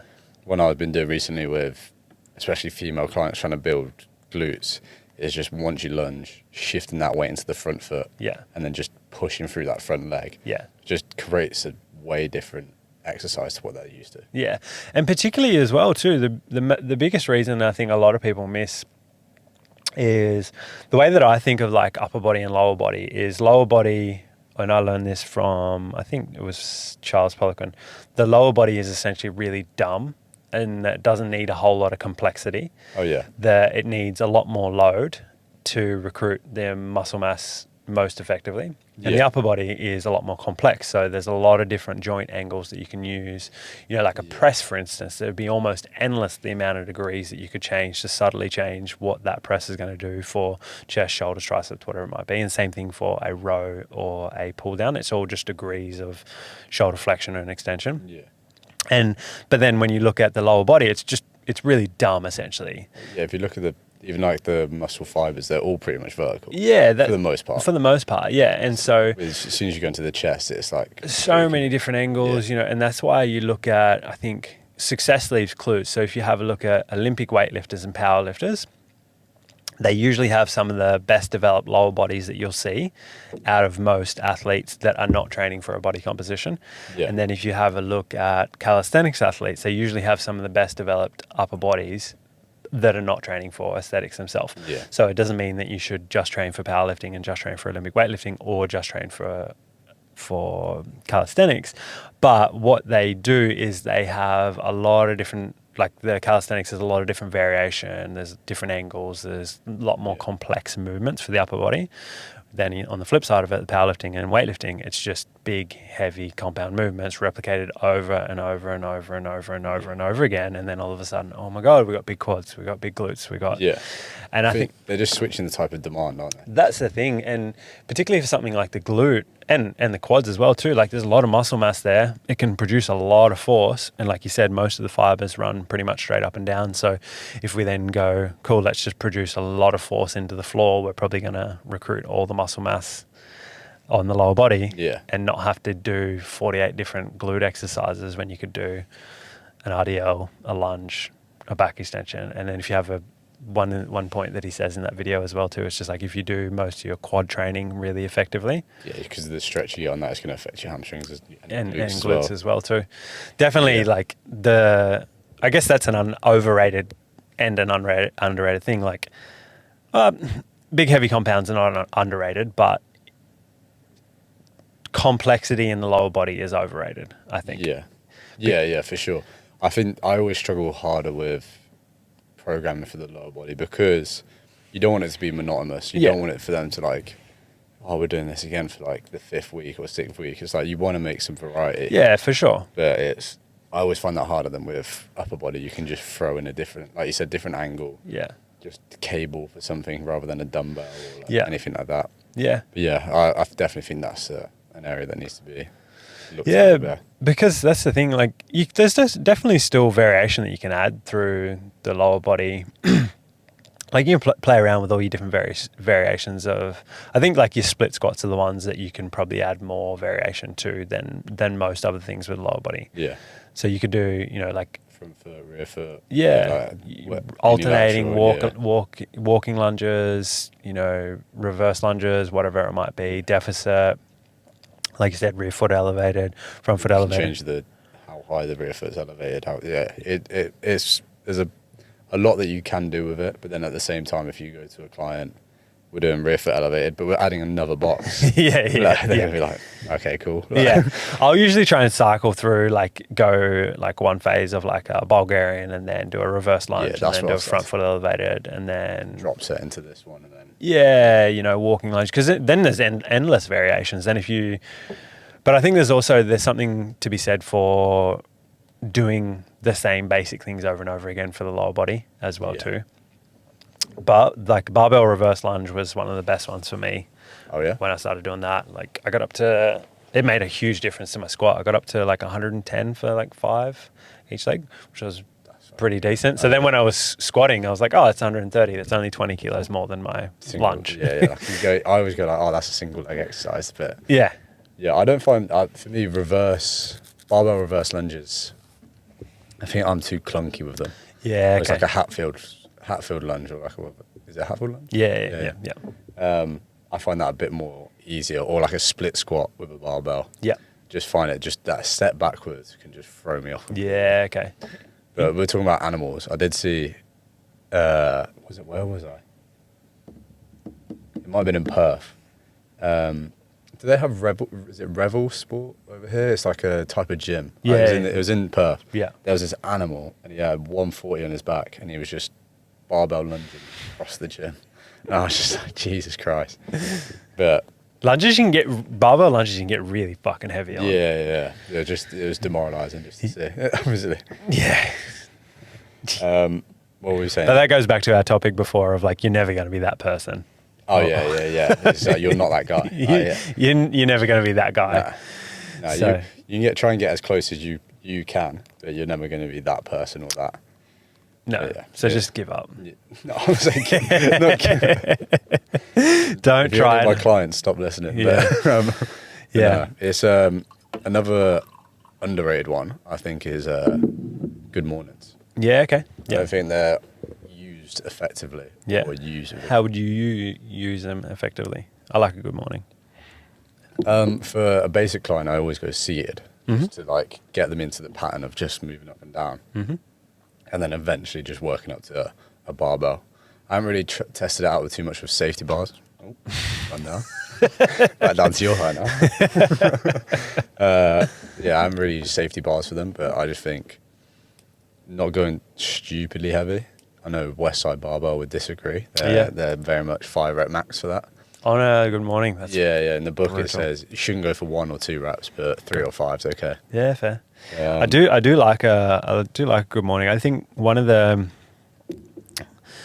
things that it's great for, I think it's really, really good for, you obviously get glute and hamstring in there, but building like a strong spine. Yeah. I use it for when I did my lower back in. Yeah. I was just using that continuously. Yeah. Just to like build it up. And you feel really vulnerable to start with. And then when you learn how to like move it, it helps so much more. And it also helps with if you typically forward lean in a squat, it kind of makes you less scared. Yeah. When you're in those squat positions, because you're like, oh, I do this in a good morning. It's fine. Yeah. It is definitely a really, really good one. And even just being in that bent over, like doing it as I'm going to have a shot at doing this for a while, is just like a bent over row every day. Okay. Just I like to do things daily if I suck at them. Yeah. So like my approach when I fucked my back, I was like, cool, I'm going to work on this daily. It'll get better than if I didn't. If I did it once every 2 days or once a week. That's the way I think about it. But obviously then when you are doing that, you're then managing the load, because I've done many periods where I like squat every day and I get really good results because you practice a lot. But yeah, I think even just the thing that I used to do was I would do seated good mornings with barbell, and then also go into just like an isometric hold for like in just a bend over position, like an isometric RDL. And play around with just getting, because like you said, it's just getting you in such a vulnerable position and then getting strong there. That's I don't know how much you've looked into SI barbell. Well, we spoke about it previously, but did you read their manual, like the book that Louis Simmons does? I can't remember if it was in that or in an interview I watched of his. He was saying about how a lot of the exercises he does, he teaches his athletes to do it wrong so that they're strongest when they're vulnerable. So it'll be like a sumo squat, but they use the bands to keep the bar 4 inches away. So they learn how to correct themselves when they're in those vulnerable positions. And I started to take that into my own training. I'll be like, I'll do it in a vulnerable position. Like I found, we were speaking the other day about my squats. I know if I get past the first 90 degrees, I'm standing up with it. So then all I did was dead stop barbell squats. I was like, just put them there, get the barbell down, and then that's all I did, because I knew I was vulnerable in that position. That just blew up my squat for me. Well, that's the thing. Like, it's the classic, you're only as strong as the weakest link. And I think where people miss the mark with those things is, or what they don't potentially understand, is the load management when you are doing something like that. So if it is the weakest link or the most vulnerable position, you're probably not going to lift the heaviest load off the bat. But if you practice it enough, you're probably going to be able to progressively overload. And I take the same approach to how we were talking about rehabbing my back before. Okay, well, yeah, I'm hurt right now, but I could still get into the position. So what if I just practice being in that position? And there's some discomfort, not pain. Then can I work through that? If I could work through that, could I maybe progress the load a little bit? And it's that incremental build up. That's the thing. So, oftentimes people are like, oh, I can't do it, whatever it might be. I can't lift heavy weights there. The big one in the last few years, it's kind of gone out, but it was for a while, the Jefferson curl. I don't know if there's a guy, if you know the guy, Flexible on Instagram, Jeffrey Wolf, I think his name is. He was part of the A to G come up, ATG come up, and with knees over toes guy. But I've seen him do like 110 kilo Jefferson curl, which is mental. I don't reckon he's going to hurt his back picking up his shoes or something like that. No chance. Which is where most people usually hurt themselves. Just like bend over, like, oh fuck, I hurt my back. But that's the thing, like getting into a vulnerable position and then loading it appropriately, and then progressing that load relative to the exercise. So when you did your dead stop squats, it wasn't what your normal squat was it? No, fucking. It's very talk about humbling. It's doing a dead stop pin squat. And you're like, oh shit, I am piss weak here. That's why I stopped there on my squat. I think I was at the time when I started running those, I got 170 on my squat. That was like my max at the time. And then I was starting with like 80 kg. And it's just like, it's a completely different exercise. Even though it seems the same, it's just, I remember I was building up 80 5x5, and then I'd try and add a rep each week. So then just do like 5x6, 7, and then carry on going up like that. And then eventually got to 5x10 on 100. And then I was like, right, I can actually go heavier now. And that's when I started fucking about with heavier weights, and then trying 130, 140. And just getting absolutely pinned. It's shit, hey? I'm doing it at the moment. I'm going to persist with it for a while, because I have dead stops or? So my sticking point is just above 90 degrees. Okay, so it's kind of like the opposite of how if you get to that, you're standing up with it. I get there and it just stops. Like I'll fly, like quad dominant, I guess you could say, and I fly out of the bottom of a squat and get to halfway. Like I attempted 170 last year. Come out of the bottom, got just above halfway, and it just dead stop. Yeah. like it just wasn't moving anymore. So I was like, I was doing a lot of box squats at that time, but Okay. it didn't have the same feeling as the No, it doesn't. pin squat.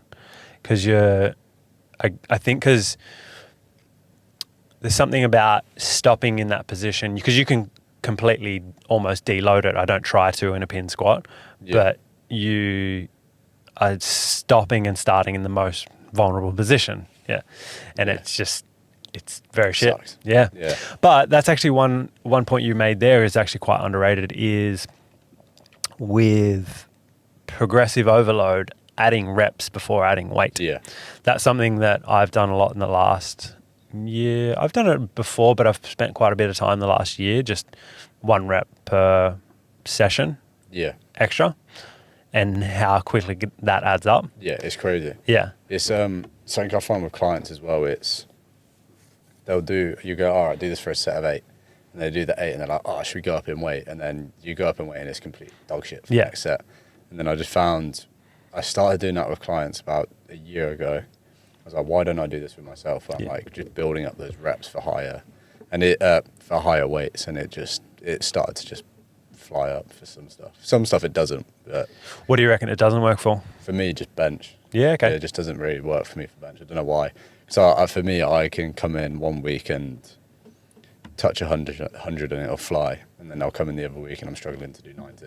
Yeah, And okay. it's just like, at the moment, it's just one of those things I haven't found the sweet spot for bench. I just don't think I'm built for it. Got weirdly long arms. Yeah, you've got very long arms. Yeah. So, I did it quite a lot I did it in going into the powerlifting comp too, that I wanted to get a decent number on I wanted to get a decent number on the deadlift, but this also leads into me hurting my back. I didn't probably train it for enough volume leading into it, because I didn't care about it so much, but I started lifting heavier weights. a lot of people would say that's good though. Like people I've spoken to say that you shouldn't do too much volume in deads anyway. So, I definitely think so if you are good at deadlifting. okay, yeah. But if you're not good at deadlifting, I don't Get the think. reps in. Yeah, I think because it's practice. Yeah. And so my goal was to go into the powerlifting comp to max out my lifts, not to compete in a powerlifting comp. Like it was just a way personal. that. Yeah. So I did a high bar beltless sleeveless squat, like ass to grass. Like I know I wasn't going to have the heaviest squat there, and I wasn't going to try and prove a point to anybody, but I just wanted to rock up and do a big squat for me. And so I did that 3 or 4 times a week. And then I would just deadlift once. But I do agree in that you probably can't do it as probably high frequency as you can do a squat. Yeah, for sure. And particularly if someone is quite advanced, I don't think you should be deadlifting at high frequency. Yeah. But I think if someone's quite advanced on a squat, you can probably get away with a higher frequency than you can do a deadlift. Just for the loading of the spine is similar, but depending on what type of squat, I think like a classic or Olympic weightlifting high bar back squat, you can probably do it at a higher frequency than you can do a low bar powerlifting squat. Yeah, you reckon? Yeah, just sort of the leaning of the torso. Like typically on a low bar, you probably can't do it as frequently. It probably beat up your back a little bit. But also, you know more about that powerlifting sort of program. Did you think otherwise, or? No, I think you could just, for squats, it is reps, just getting as many reps as you can. With the high bar versus low bar thing, I just can't do high bar to save my life. So it's just like... Your squat's your squat. Yeah, so it's just all I know is, speaking for me, it's just doing low bar for fucking as many reps as I can. Yeah. I think that as well too, because the squat is much more scary than the deadlift. Yeah, 100%. You can get... You fail the deadlift, it's fine. Let go of it. As long as you don't hurt your back like me. Yeah. But you're under a bar. I was going to say, so you know how you said your sticking point is the above the 90 for the squat. Where's your sticking point on the deadlift? Is it above the hips, above the knee as well, or is it below? Coming off the floor is the make or break for me, just because my torso is quite long. Yeah. And I feel most vulnerable there. Same thing. So that's why I'm going to do a while of like just doing a alternating dumbbell row every day or a bent over row every day. Yeah. Just to get used to. You do penlays? I haven't, no. But I've been doing weekly a barbell bent over row for a while now as well. But yeah, I haven't done I will just get heaps. I'll just get it turns into just brachioradialis if I'm doing a pendlay. Yeah.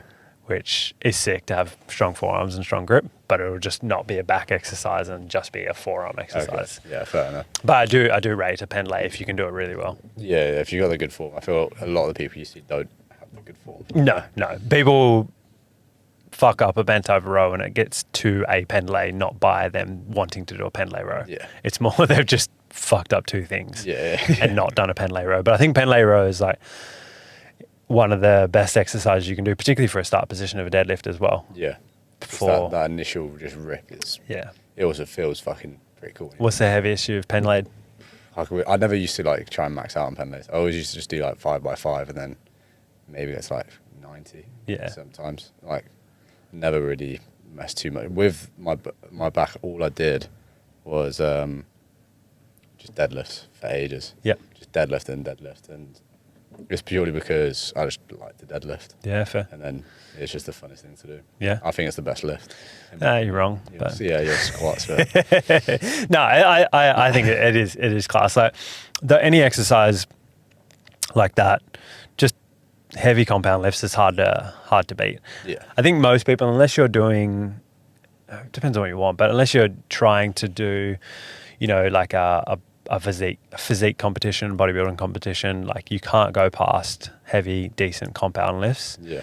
Yeah, okay, you're not gonna, it's not gonna be optimal to recruit the most amount of muscle mass for a given area, but I always think like compound lifts like squats, deads, bench, even dumbbell compound, or they're not compounds per se, but dumbbell exercises done really, really well, have probably built more muscle mass than any other modality of exercise, the cables, whatever it might be, than, anything. Because if you can, they're so much more readily available than any sort of piece of equipment. You can make them really efficient, although they won't be as efficient, particularly for like your rowing exercises or like your lat exercises. Yeah. Then that's where you bring the snatch in. And then that's it. Snatch grip. Then. Yeah. That's it. Oh, that one goes on the overrated. Yeah. You're not a fan of snatch grip, are you? No. No. So I really am a fan of snatch grip. I like it because of weightlifting. Yeah. I think it is cool, but I think it definitely gets taken out of context for a lot of people when they're looking at using it to build muscle mass. Because if you look at it, there is a little bit more. Yes, there's more upper back into it. I don't think there's more lats because there's going to be less load, and I don't think there's more glutes because there is significantly less load. If you were to take someone's snatch grip RDL or snatch grip deadlift. So take someone's snatch grip deadlift, someone's snatch grip RDL, and then someone's RDL, which is going to be the heaviest. Their RDL is always going to be heaviest. And if you're looking at, again, like if we use the example before of like the lower body is dumb, it just needs more load to recruit the amount of muscle mass, or to recruit that muscle mass. So if you're using less load on a snatch grip exercise, you're going to be recruiting less muscle mass versus the RDL, which you're using more load, you're going to be recruiting more muscle mass or more motor units. Which one's going to be better for building more muscle mass? It's always, and I think if you want to then make your RDL harder, you probably should just do a deficit before you should do a snatch grip, because then the limiting factor on the snatch grip is going to be your upper back, your grip, and then your lower back as well too, just because you probably have to hold everything tighter. Whereas if you just want to train your glutes and hamstrings, RDL all day. Is the exercise to do that. I think if you were to get really, really good at that, you probably don't need any other exercise. RDLs are really good. I've always just bitched out of them. Yeah? Why's that? Yeah. Just for my lower back, I always felt more comfortable in a good morning than I did in an RDL. I don't know why. Yeah. I think it's just probably, I feel like sometimes you rush RDLs. Like it's one of those things, you wouldn't rush a good morning because you know what's going on. But with an RDL, you're like, let me just squeeze out this last rep. Whereas a good morning, you're like, I'm not going to be able to squeeze this out. And an RDL can quickly turn into, if you rush it turn into just a deadlift that you didn't touch the floor on. Which nothing wrong with, but yeah. No, you drop the hips and then it's completely different. Yeah. No, that's fair. What was I going to say? Oh, that's why one thing I think is overrated for glutes is a good morning. You think it's overrated for glutes? For glutes. I don't think it's a overrated exercise, but I think people misunderstand what its use is.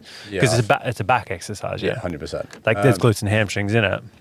Yeah, I think it's, like you said, you can't load it the same way you could do with an RDL. So it's definitely can be overrated. I think you don't see many people using it though. I think it's one of those exercises that people don't really see. A lot of people trying to squat and then turn into a good morning. Yeah, it does do the rounds on you see on Instagram every now and then. You'll see Loo raises is the big one at the minute, isn't it? Yeah, every cunt's doing Loo raises. Like, everyone you walk into the gym and they're doing them. It's like, Lou is great though.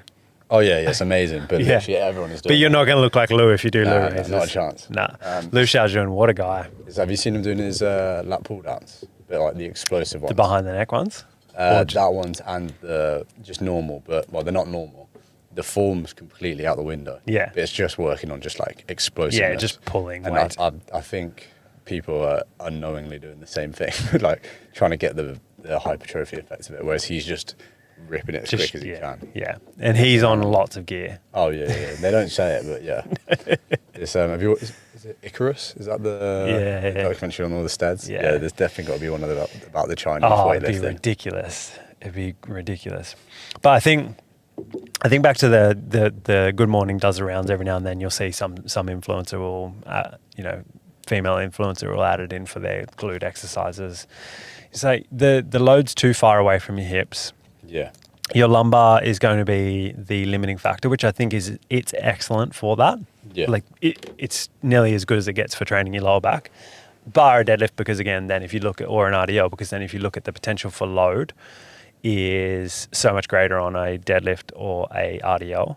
But the good morning is more efficient at isolating at holding that position, and probably for a bit longer period of time as well too, because it gets you in that position of being vulnerable, where you are vulnerable, and actually loads you there, whereas on a deadlift you can probably get out of that position a lot quicker. What would be your I don't really see you use them, but you don't use bands that often, do you? Is that purely just for a time standpoint, because it's an absolute bitch to set up? For like accommodating resistance. I think I used to fuck around with that all the time. I used to really like chains for accommodating resistance. But yeah, just the setup of... So fucking especially in that gym. I think if you're in somewhere like Westside, obviously they have every bit of kit there that's set up exactly for that. They have a place for that, and like the gyms that you trained at. I used to at home always have like chains ready to go, but they were probably never heavy enough to... They made it harder. You could definitely feel it was harder, but not as hard as it should be. Yeah. But yeah, just the ease of setup. So like if I want to work the top part of a squat, like I'm just doing a bit more of a pin squat, and then but I think what's your opinion on the accommodating resistance? I think it works fucking wonders if you do it right. I think for a long time I did it incorrectly. Which most people do just starting out. And then what happened? Did you just blow yourself out of the water and overtrain? No, I just wasn't sorry. I was using it for a safety bar box squat, and then I just started looking at my videos. Jesus, got something in my throat. Bit of dust there, mate. I started using it for my safety bar box squat during like one of my phases. And I just realised I wasn't adding the right tension. So like I was losing the tension at the bottom, which is where you need it, and it was like you were getting some at the top, but it just wasn't significant enough to even create a stimulus. I could just add another 2.5. It would have been the exact same shit. That's where I think people mess up with that stuff. It's like, it's all sick, but just kind of adding an extra couple kilos, adding an extra rep is really, really good. Change the tempo. Change the tempo. I noticed it, and then a lad at the gym was like, you've set that up completely wrong. He just texted me and was like, that's wrong. And then I put it right how he said. And I just got fucking pinned. I was like, that's probably the right amount. But that's the thing with it. It's like, it's all sick, but you could spend, a good couple minutes trying to set it up, and then you fuck it all up, and then And it's like, how do I redo this with it? It's fucking, it's a ball ache. And I think like particularly when you're getting super specific. But again, I don't discredit that it works. I think it does work. But could you just maybe do an extra set? Could you do an extra whatever it might be? Could you add a little bit more weight and change the tempo? I'll always look to be less complicated with those things to make you work harder. But if also that makes a person work harder, excellent. I think that's perfect. I think the reverse band is a little bit overrated. Yeah. You reckon? Just same thing, like just take a little bit of weight off the bar and probably, particularly when you see people do it on like a leg press. Yeah. I think on the leg press it can be. It's pretty pointless. I think it's probably a psychological thing for some people as well. Yeah. Just helps them think that they're going to lift more or like do a little bit harder. Yeah. But yeah, for the squats, I think you're right. I think the chains is the best way to go for any type of accommodating resistance. Sounds cool as well too. Oh yeah, it does. Yeah, which is most of the gains that you get out of it. You're seeing those animals where that lad who is Big Sam. Yeah. He was doing flies and I think he had 40 kg chains. I was like, just for the algorithm. Yeah. I reckon maybe like do you reckon the chains work a little bit better for a bench than they would bench and dead more than they do a squat? Yeah. Yeah. You have to have some long ass chains for the squat. Well, you typically like have the hooks, daisy chain, and then I think for sure, yeah. I didn't really fuck about on the chains too much. Everyone in the gym did. Yeah. But I just kind of watched them do it, and it was just again the setup thing of it was quite annoying, and they were always using them, so I just didn't get to use it. Yeah. But I think definitely for bench, I think it's probably the best one to use it for. Or I'd say bench probably. Yeah. Because it can be one where you get it off your chest, but then also just get pinned. So like having that chain there makes a big difference. Massive. But what they're seeing now, not so good for. I don't know if they reckon that it's not as good for hypertrophy because of the. I don't necessarily believe this. They say it's not so. Again, you typically use accommodating resistance for strength anyway, but there's going to be a correlation between as you get stronger, you will build potentially more muscle mass. Yeah. And if you're recruiting more motor units, then you have the potential to build more muscle mass. But they reckon because what they're looking at now is you'll see, particularly with like Dr. Mike talking about everything has to be as big a stretch as possible, the highest load in the bottom position, not the top position. But I would then argue, I don't know, if you're then recruiting more motor units and creating higher levels of mechanical tension, wouldn't it be better or be able to build more muscle mass with it? I guess, but then you're removing some of the tension in that bottom portion when it's stretched. So if you're taking on the bench, for example, it's removing more of that tension. So I guess where he's saying it does make sense. Probably for bands, but if you were to use chains, it wouldn't be removing any tension. But if it touches the floor, does it not remove some form? Some of it, yeah. Yeah, that's what I'm saying. But not the top. You were saying like it's Dr. Mike is always stretch this, stretch that, stretch everything out, and then. But if you're in that bottom position with the chains touching the floor, you've reduced the tension. Yeah. So but it's going to be the weakest position anyway. So you will have the tension that you would have had there anyway. Because if you're doing a 100 kilo bench, you're always going to be limited by the bottom tension because it's usually going to be the weakest part. And then for the most part, you get a bit stronger as you get closer to lockout. Yeah. So it would always be probably 100 kilos at the bottom anyway, but it just allows you to then lift 110 kilos at the top. Yeah. I don't know.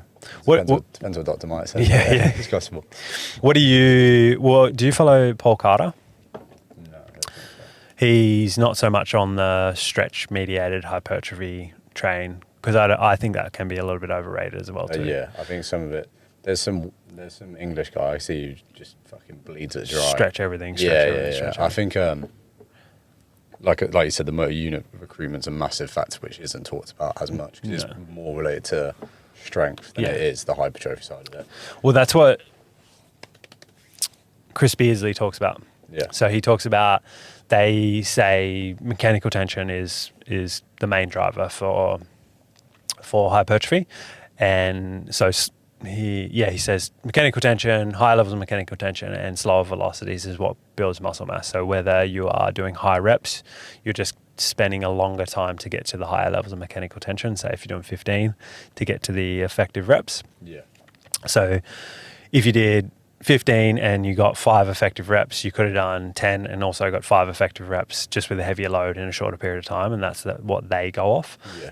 I think I could be wrong as well. I'm most likely wrong, but they take it down to, well, you might as well just do sets of 5 and build the most amount of muscle mass, because if it's heavy enough for 5, that means you're getting 4 or 5 effective reps.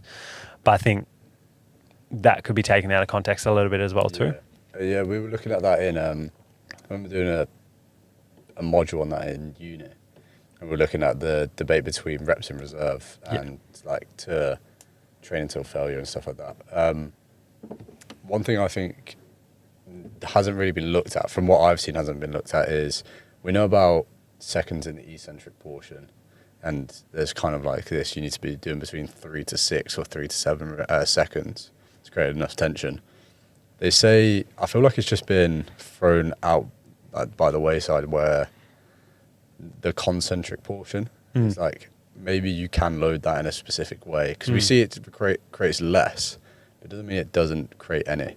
So why has that not been talked about as much? Well, so I think what Chris Beardsley and Paul Carter are talking about now, there's going to be slower velocities on the concentric and higher levels of mechanical tension is what they say. That's what they okay, sorry, I misheard you. Yeah, no, but that's what they say as well too, because for the longest time, everybody would say, well, you build more muscle mass on the eccentric, but they've done studies where they just do eccentric only and then concentric only, and they build the same amount of muscle mass.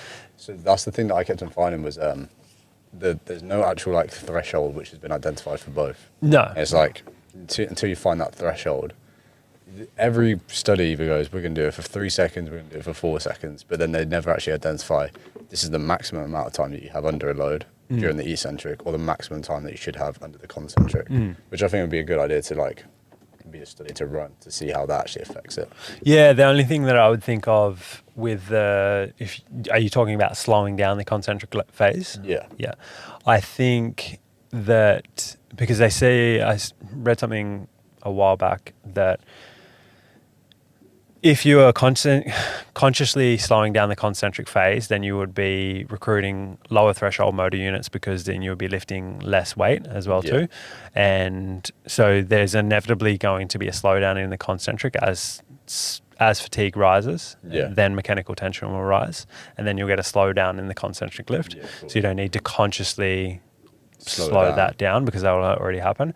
And the same on the flip side as well too. There's definitely like 3 to 4 seconds would be a good average, or somewhere between 2 to 4 seconds would be a good average eccentric rep.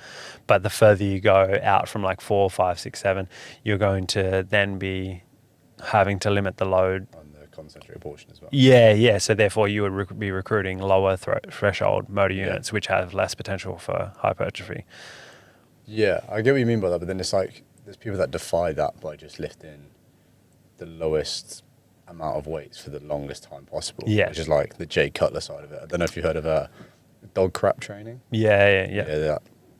That type of stuff is just minimal load, as slow as you can, and it's also slow in the concentric as well. So I guess like, because I think there is still a point even with the slower stuff, because they have the same argument with the higher reps as well too. So you can still recruit high threshold motor units on high reps, because the higher the fatigue goes, the more you have to complete the rep.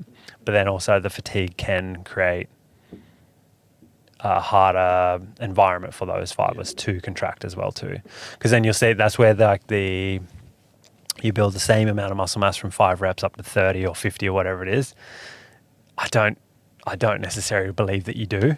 I think not for everybody. I think there probably are some people, but we do know that most people who've built the most amount of muscle mass, they've probably lifted consistently from the classic hypertrophy from like 8 to 12, but then probably some sets up to 15, 20. I think Dr. Mike hits the nail on the head with a lot of his stuff. He's like, you should have some of your lifting from 5 to 10, some of it from 10 to 20, and some of it from 20 to 30.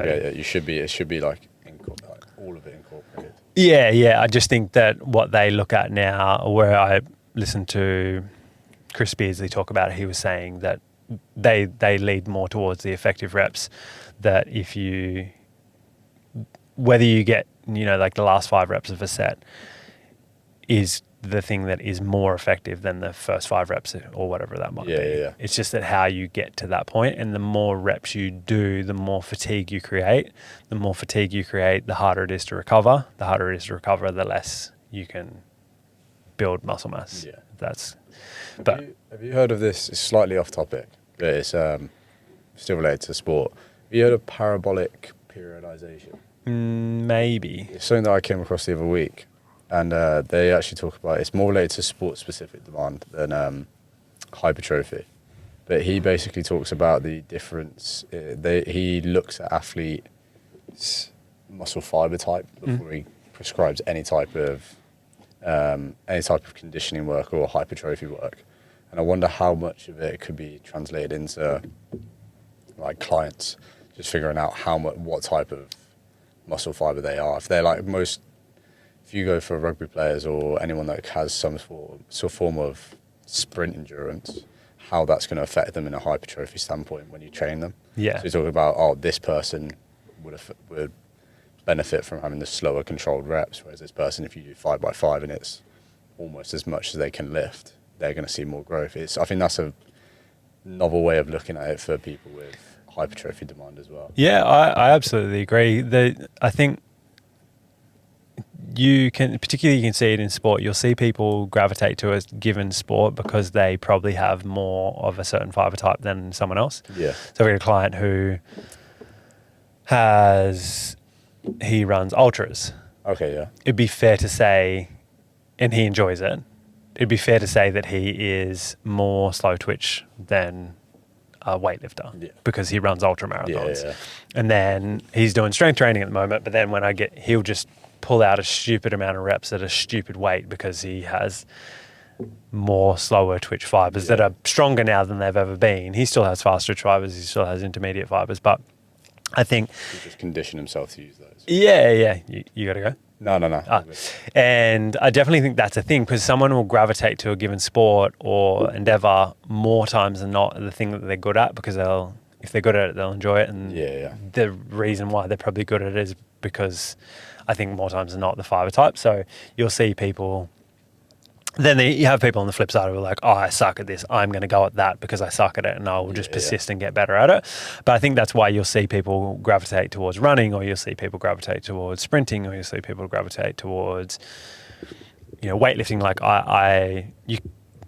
easy way to do it is do your 1 rep max on a given lift and then calculate 80% and do a rep max, or 85% and do a rep max. And if you get below 6 reps, you're probably going to be more on the fast twitch side, and if you get more, or if you get 6, you're going to be about about right. If you get way more, then you'll be a lot more slow twitch. I had one kid do back at home. We did that, calculated his 80%, and he did 17 reps at 80%. Jesus Christ! Yeah, it was just banging them out. Yeah, ridiculous. On a I think it was like 120 kilo deadlift. He was like 16 or 17. Yeah, but he was a hooker playing rugby.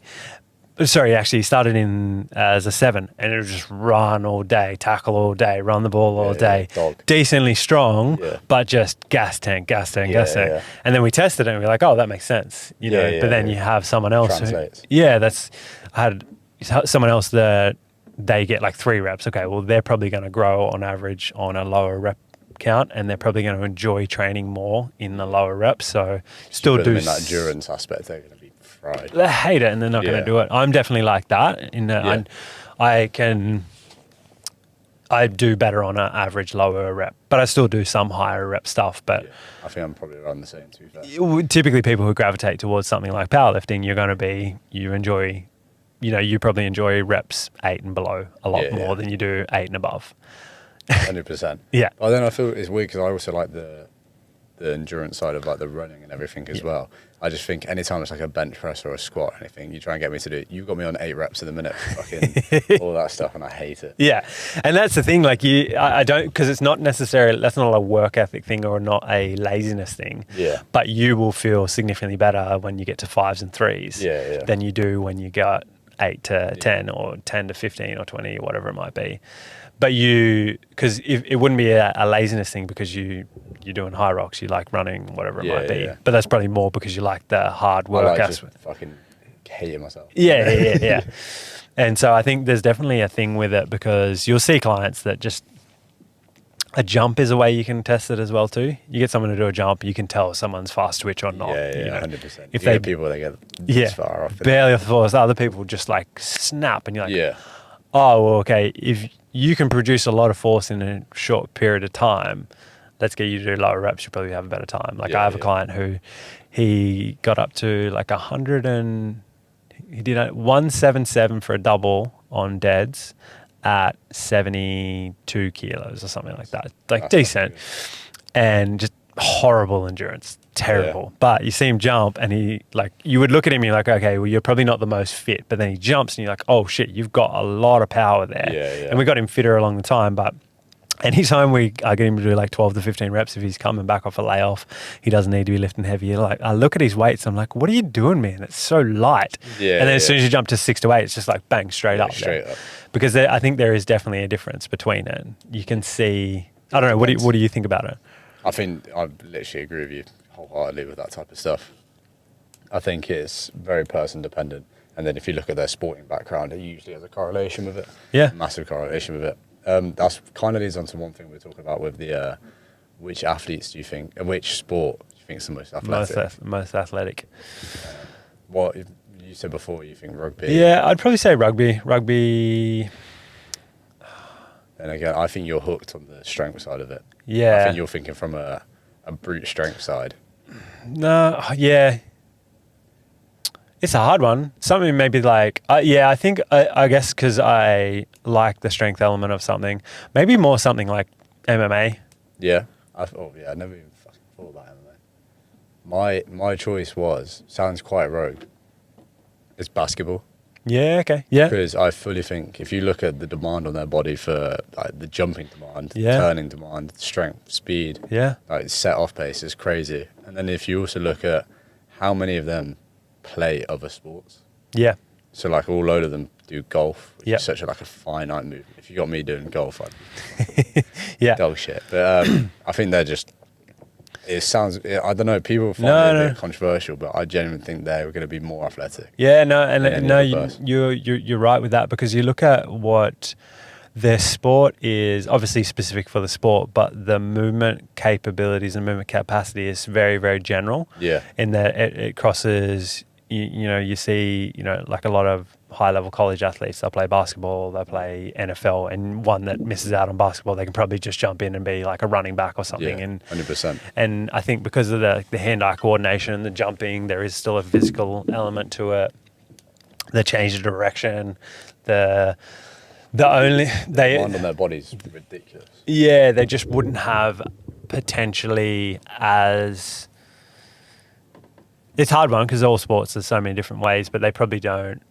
From pure athleticism standpoint, it would be that, but they might not necessarily have like the capacity. But if it's just work capacity, they wouldn't have as much aerobic capacity, I wouldn't say. You reckon? I don't know. I feel like they could. I think the number one athlete of all time is Brock Lesnar. Genuinely. Yeah. If you look at I think he's the only athlete ever to be in. I would say Sonny Bill Williams. So you think Sonny Bill? Yeah.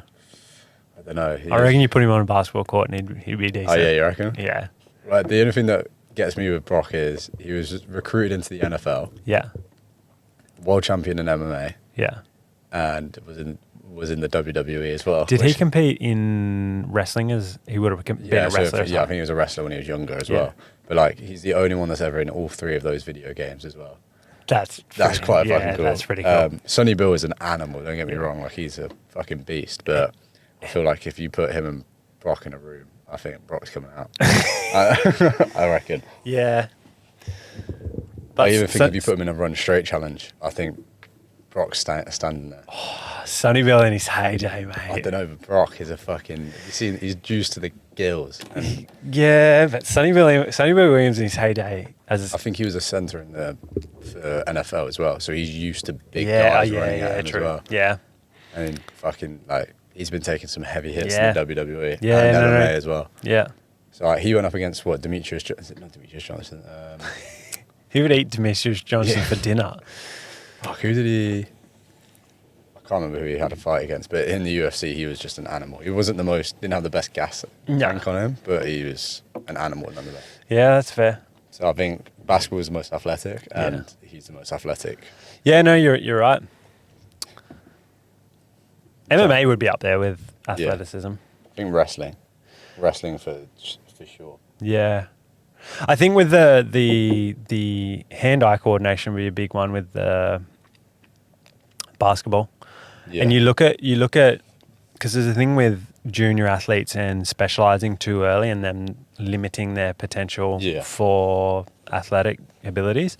And they see now like kids that play a lot of different sports really early on will have more athletic potential as they get older because they get more variety. Yeah, more variety, more broad base of skills, and then they specialize a lot better than if someone were to just do one sport. Yeah, I can see that happening for sure. Because just like hand-eye coordination, balance, agility, speed, spatial awareness, all those sorts of things.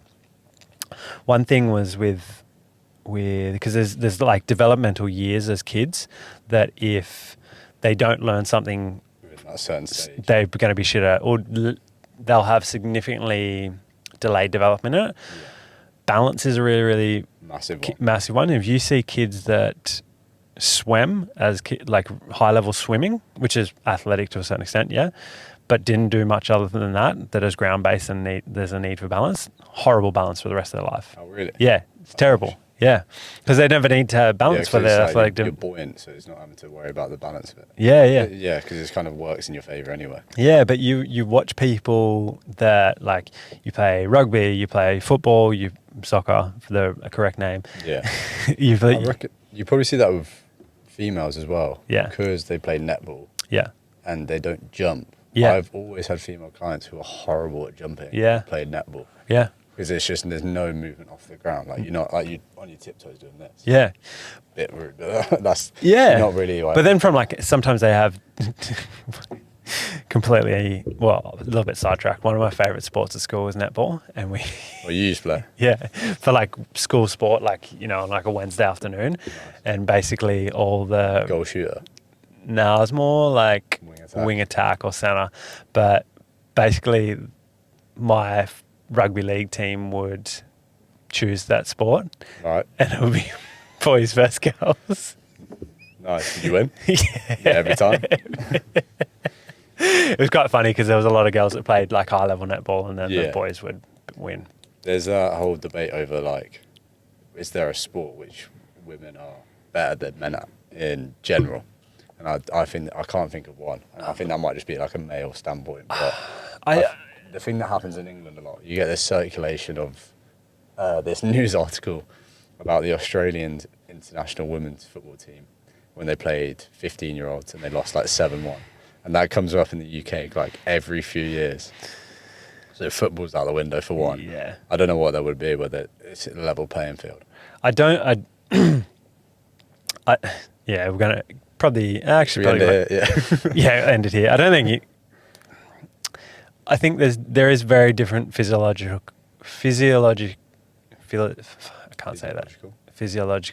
reasons. Guys and girls are different physiologically. So there's and this is where like the testosterone comes into it. So I listened to a podcast with a guy called Broderick Chavez. Have you heard of him before? He's like the steroid guy for a lot of professional athletes. Okay. And have you heard of Seeker Strength?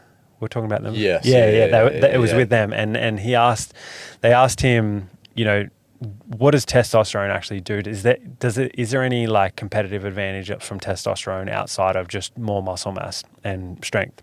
Yeah. And he's like, yeah, massively, like from a neurological level, but also like a skill acquisition level and hand-eye coordination level. And there's a reason why there's the saying like you throw like a girl, and it's not meant to say that girls don't throw as good, but if you look at, I'm sure you picked up a rock earlier than you did a girl the same age as you, born on the same day, and you threw it earlier than she did. The reason why you did that, and I would have done that, or a stick, or throw a punch, or kick someone, or do whatever boys do, is testosterone. We just have more of it from a younger age than they do, and I think that makes a big difference in terms of general athleticism long term, because if you've started doing that at 2 because you're a boy and the girl starts doing it at 5, you've got 3 more years of practice than they ever will have, and you can't dispute that if you practice something more, you're probably going to get better at it than someone who practices it less. That does make sense. And so that's a big reason why like girls can't understand, like you go for a hike, you pick up a stick, you go for a hike, you pick up a rock, you throw it. Why? Just why not? We just unrolled a new carpet. First thing I did was get the stick in the middle and I started throwing it about. I'm just like, why? You're like, testosterone. But there's a reason why we do that, and then from just from a repetition standpoint, you'll practice something more often, but then obviously it has the physical attributes that come along with more higher levels of testosterone and different androgens. And I think it's hard to. I think there's so many women athletes that are significantly better than me at just about any sport. But I think at the highest level, it's hard to compare. Yeah. Even high level female athletes say that as well too. Like the Serena Williams or Venus Williams, they ask, could you beat, Andy Murray? And they're like, absolutely not. I couldn't beat them at tennis, but that's not what I'm saying. I don't think I can get a fucking point. Absolutely not. That'd be fucking dreadful. And yeah, I just think that it's hard to dispute that. Yeah. It is hard to dispute. I think you definitely have some female athletes that could compete. Yeah. But no one that can be as successful as the top level. No, unless they're on super physiological levels of testosterone, but then they wouldn't be. Have you seen Brock Lesnar's daughter? No. Fucking you. She's going to be the best athlete of all time. Honestly, I think she's like national champion wrestler or something like that. Right. And like you see her and you're like, oh, that's Brock Lesnar's daughter. Like, it would make sense. It's Brock Lesnar in a wig. Like, I just think when you compare the top of the top, it's hard to compare. You can't. That's why they have difference in sport as well too. Because then if it was, that's why particularly with combat sports or contact sports. Yeah. Because it's different. It is different. There's Jorge Masvidal? Yep. So he was talking about, I can't remember if it was Amanda Nunes he was talking about, but he was saying like he respects her. She trains at his gym. She's a training partner of his. He like completely wholeheartedly believes she's like the best female ever. And beat up every single guy unless they're a fighter. No, so hers was the complete opposite. So he was saying like you could get a UFC unranked male, so like ranked top 15, then anyone outside of that, they'd beat her. And it's every time. It's not because she's not the best in the world for women. It's just there's a difference that has to, like, there's just a difference. And like it's the speed, it's the agility, it's everything. It's all the quickness that was related with the testosterone, like you said about the focus, all that like neurological side of it, which is better because of the testosterone levels, that she just wouldn't be able to compete. Yeah. And he says it like from a genuinely like, I think she's the best in the world. Yeah. He's like, I've seen her perform. She's fucking this level, and then it's just different for men.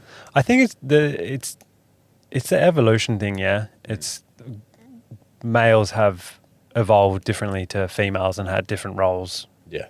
Without getting too far down that rabbit hole, we'll get Andrew Tate on next.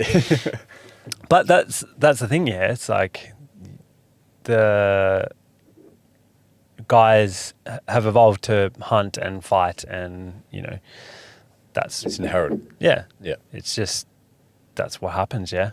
I think some of them have. I think there's a few out there that are definitely not conditioned to fight. Males. And that's the thing. Like, that's not me saying now that I am peak of it. It's just that I think on average, Yeah, I think we come from quite a testosterone environment. Yeah. Even though it's not well shown, I don't think anyone's a very test head in the gym.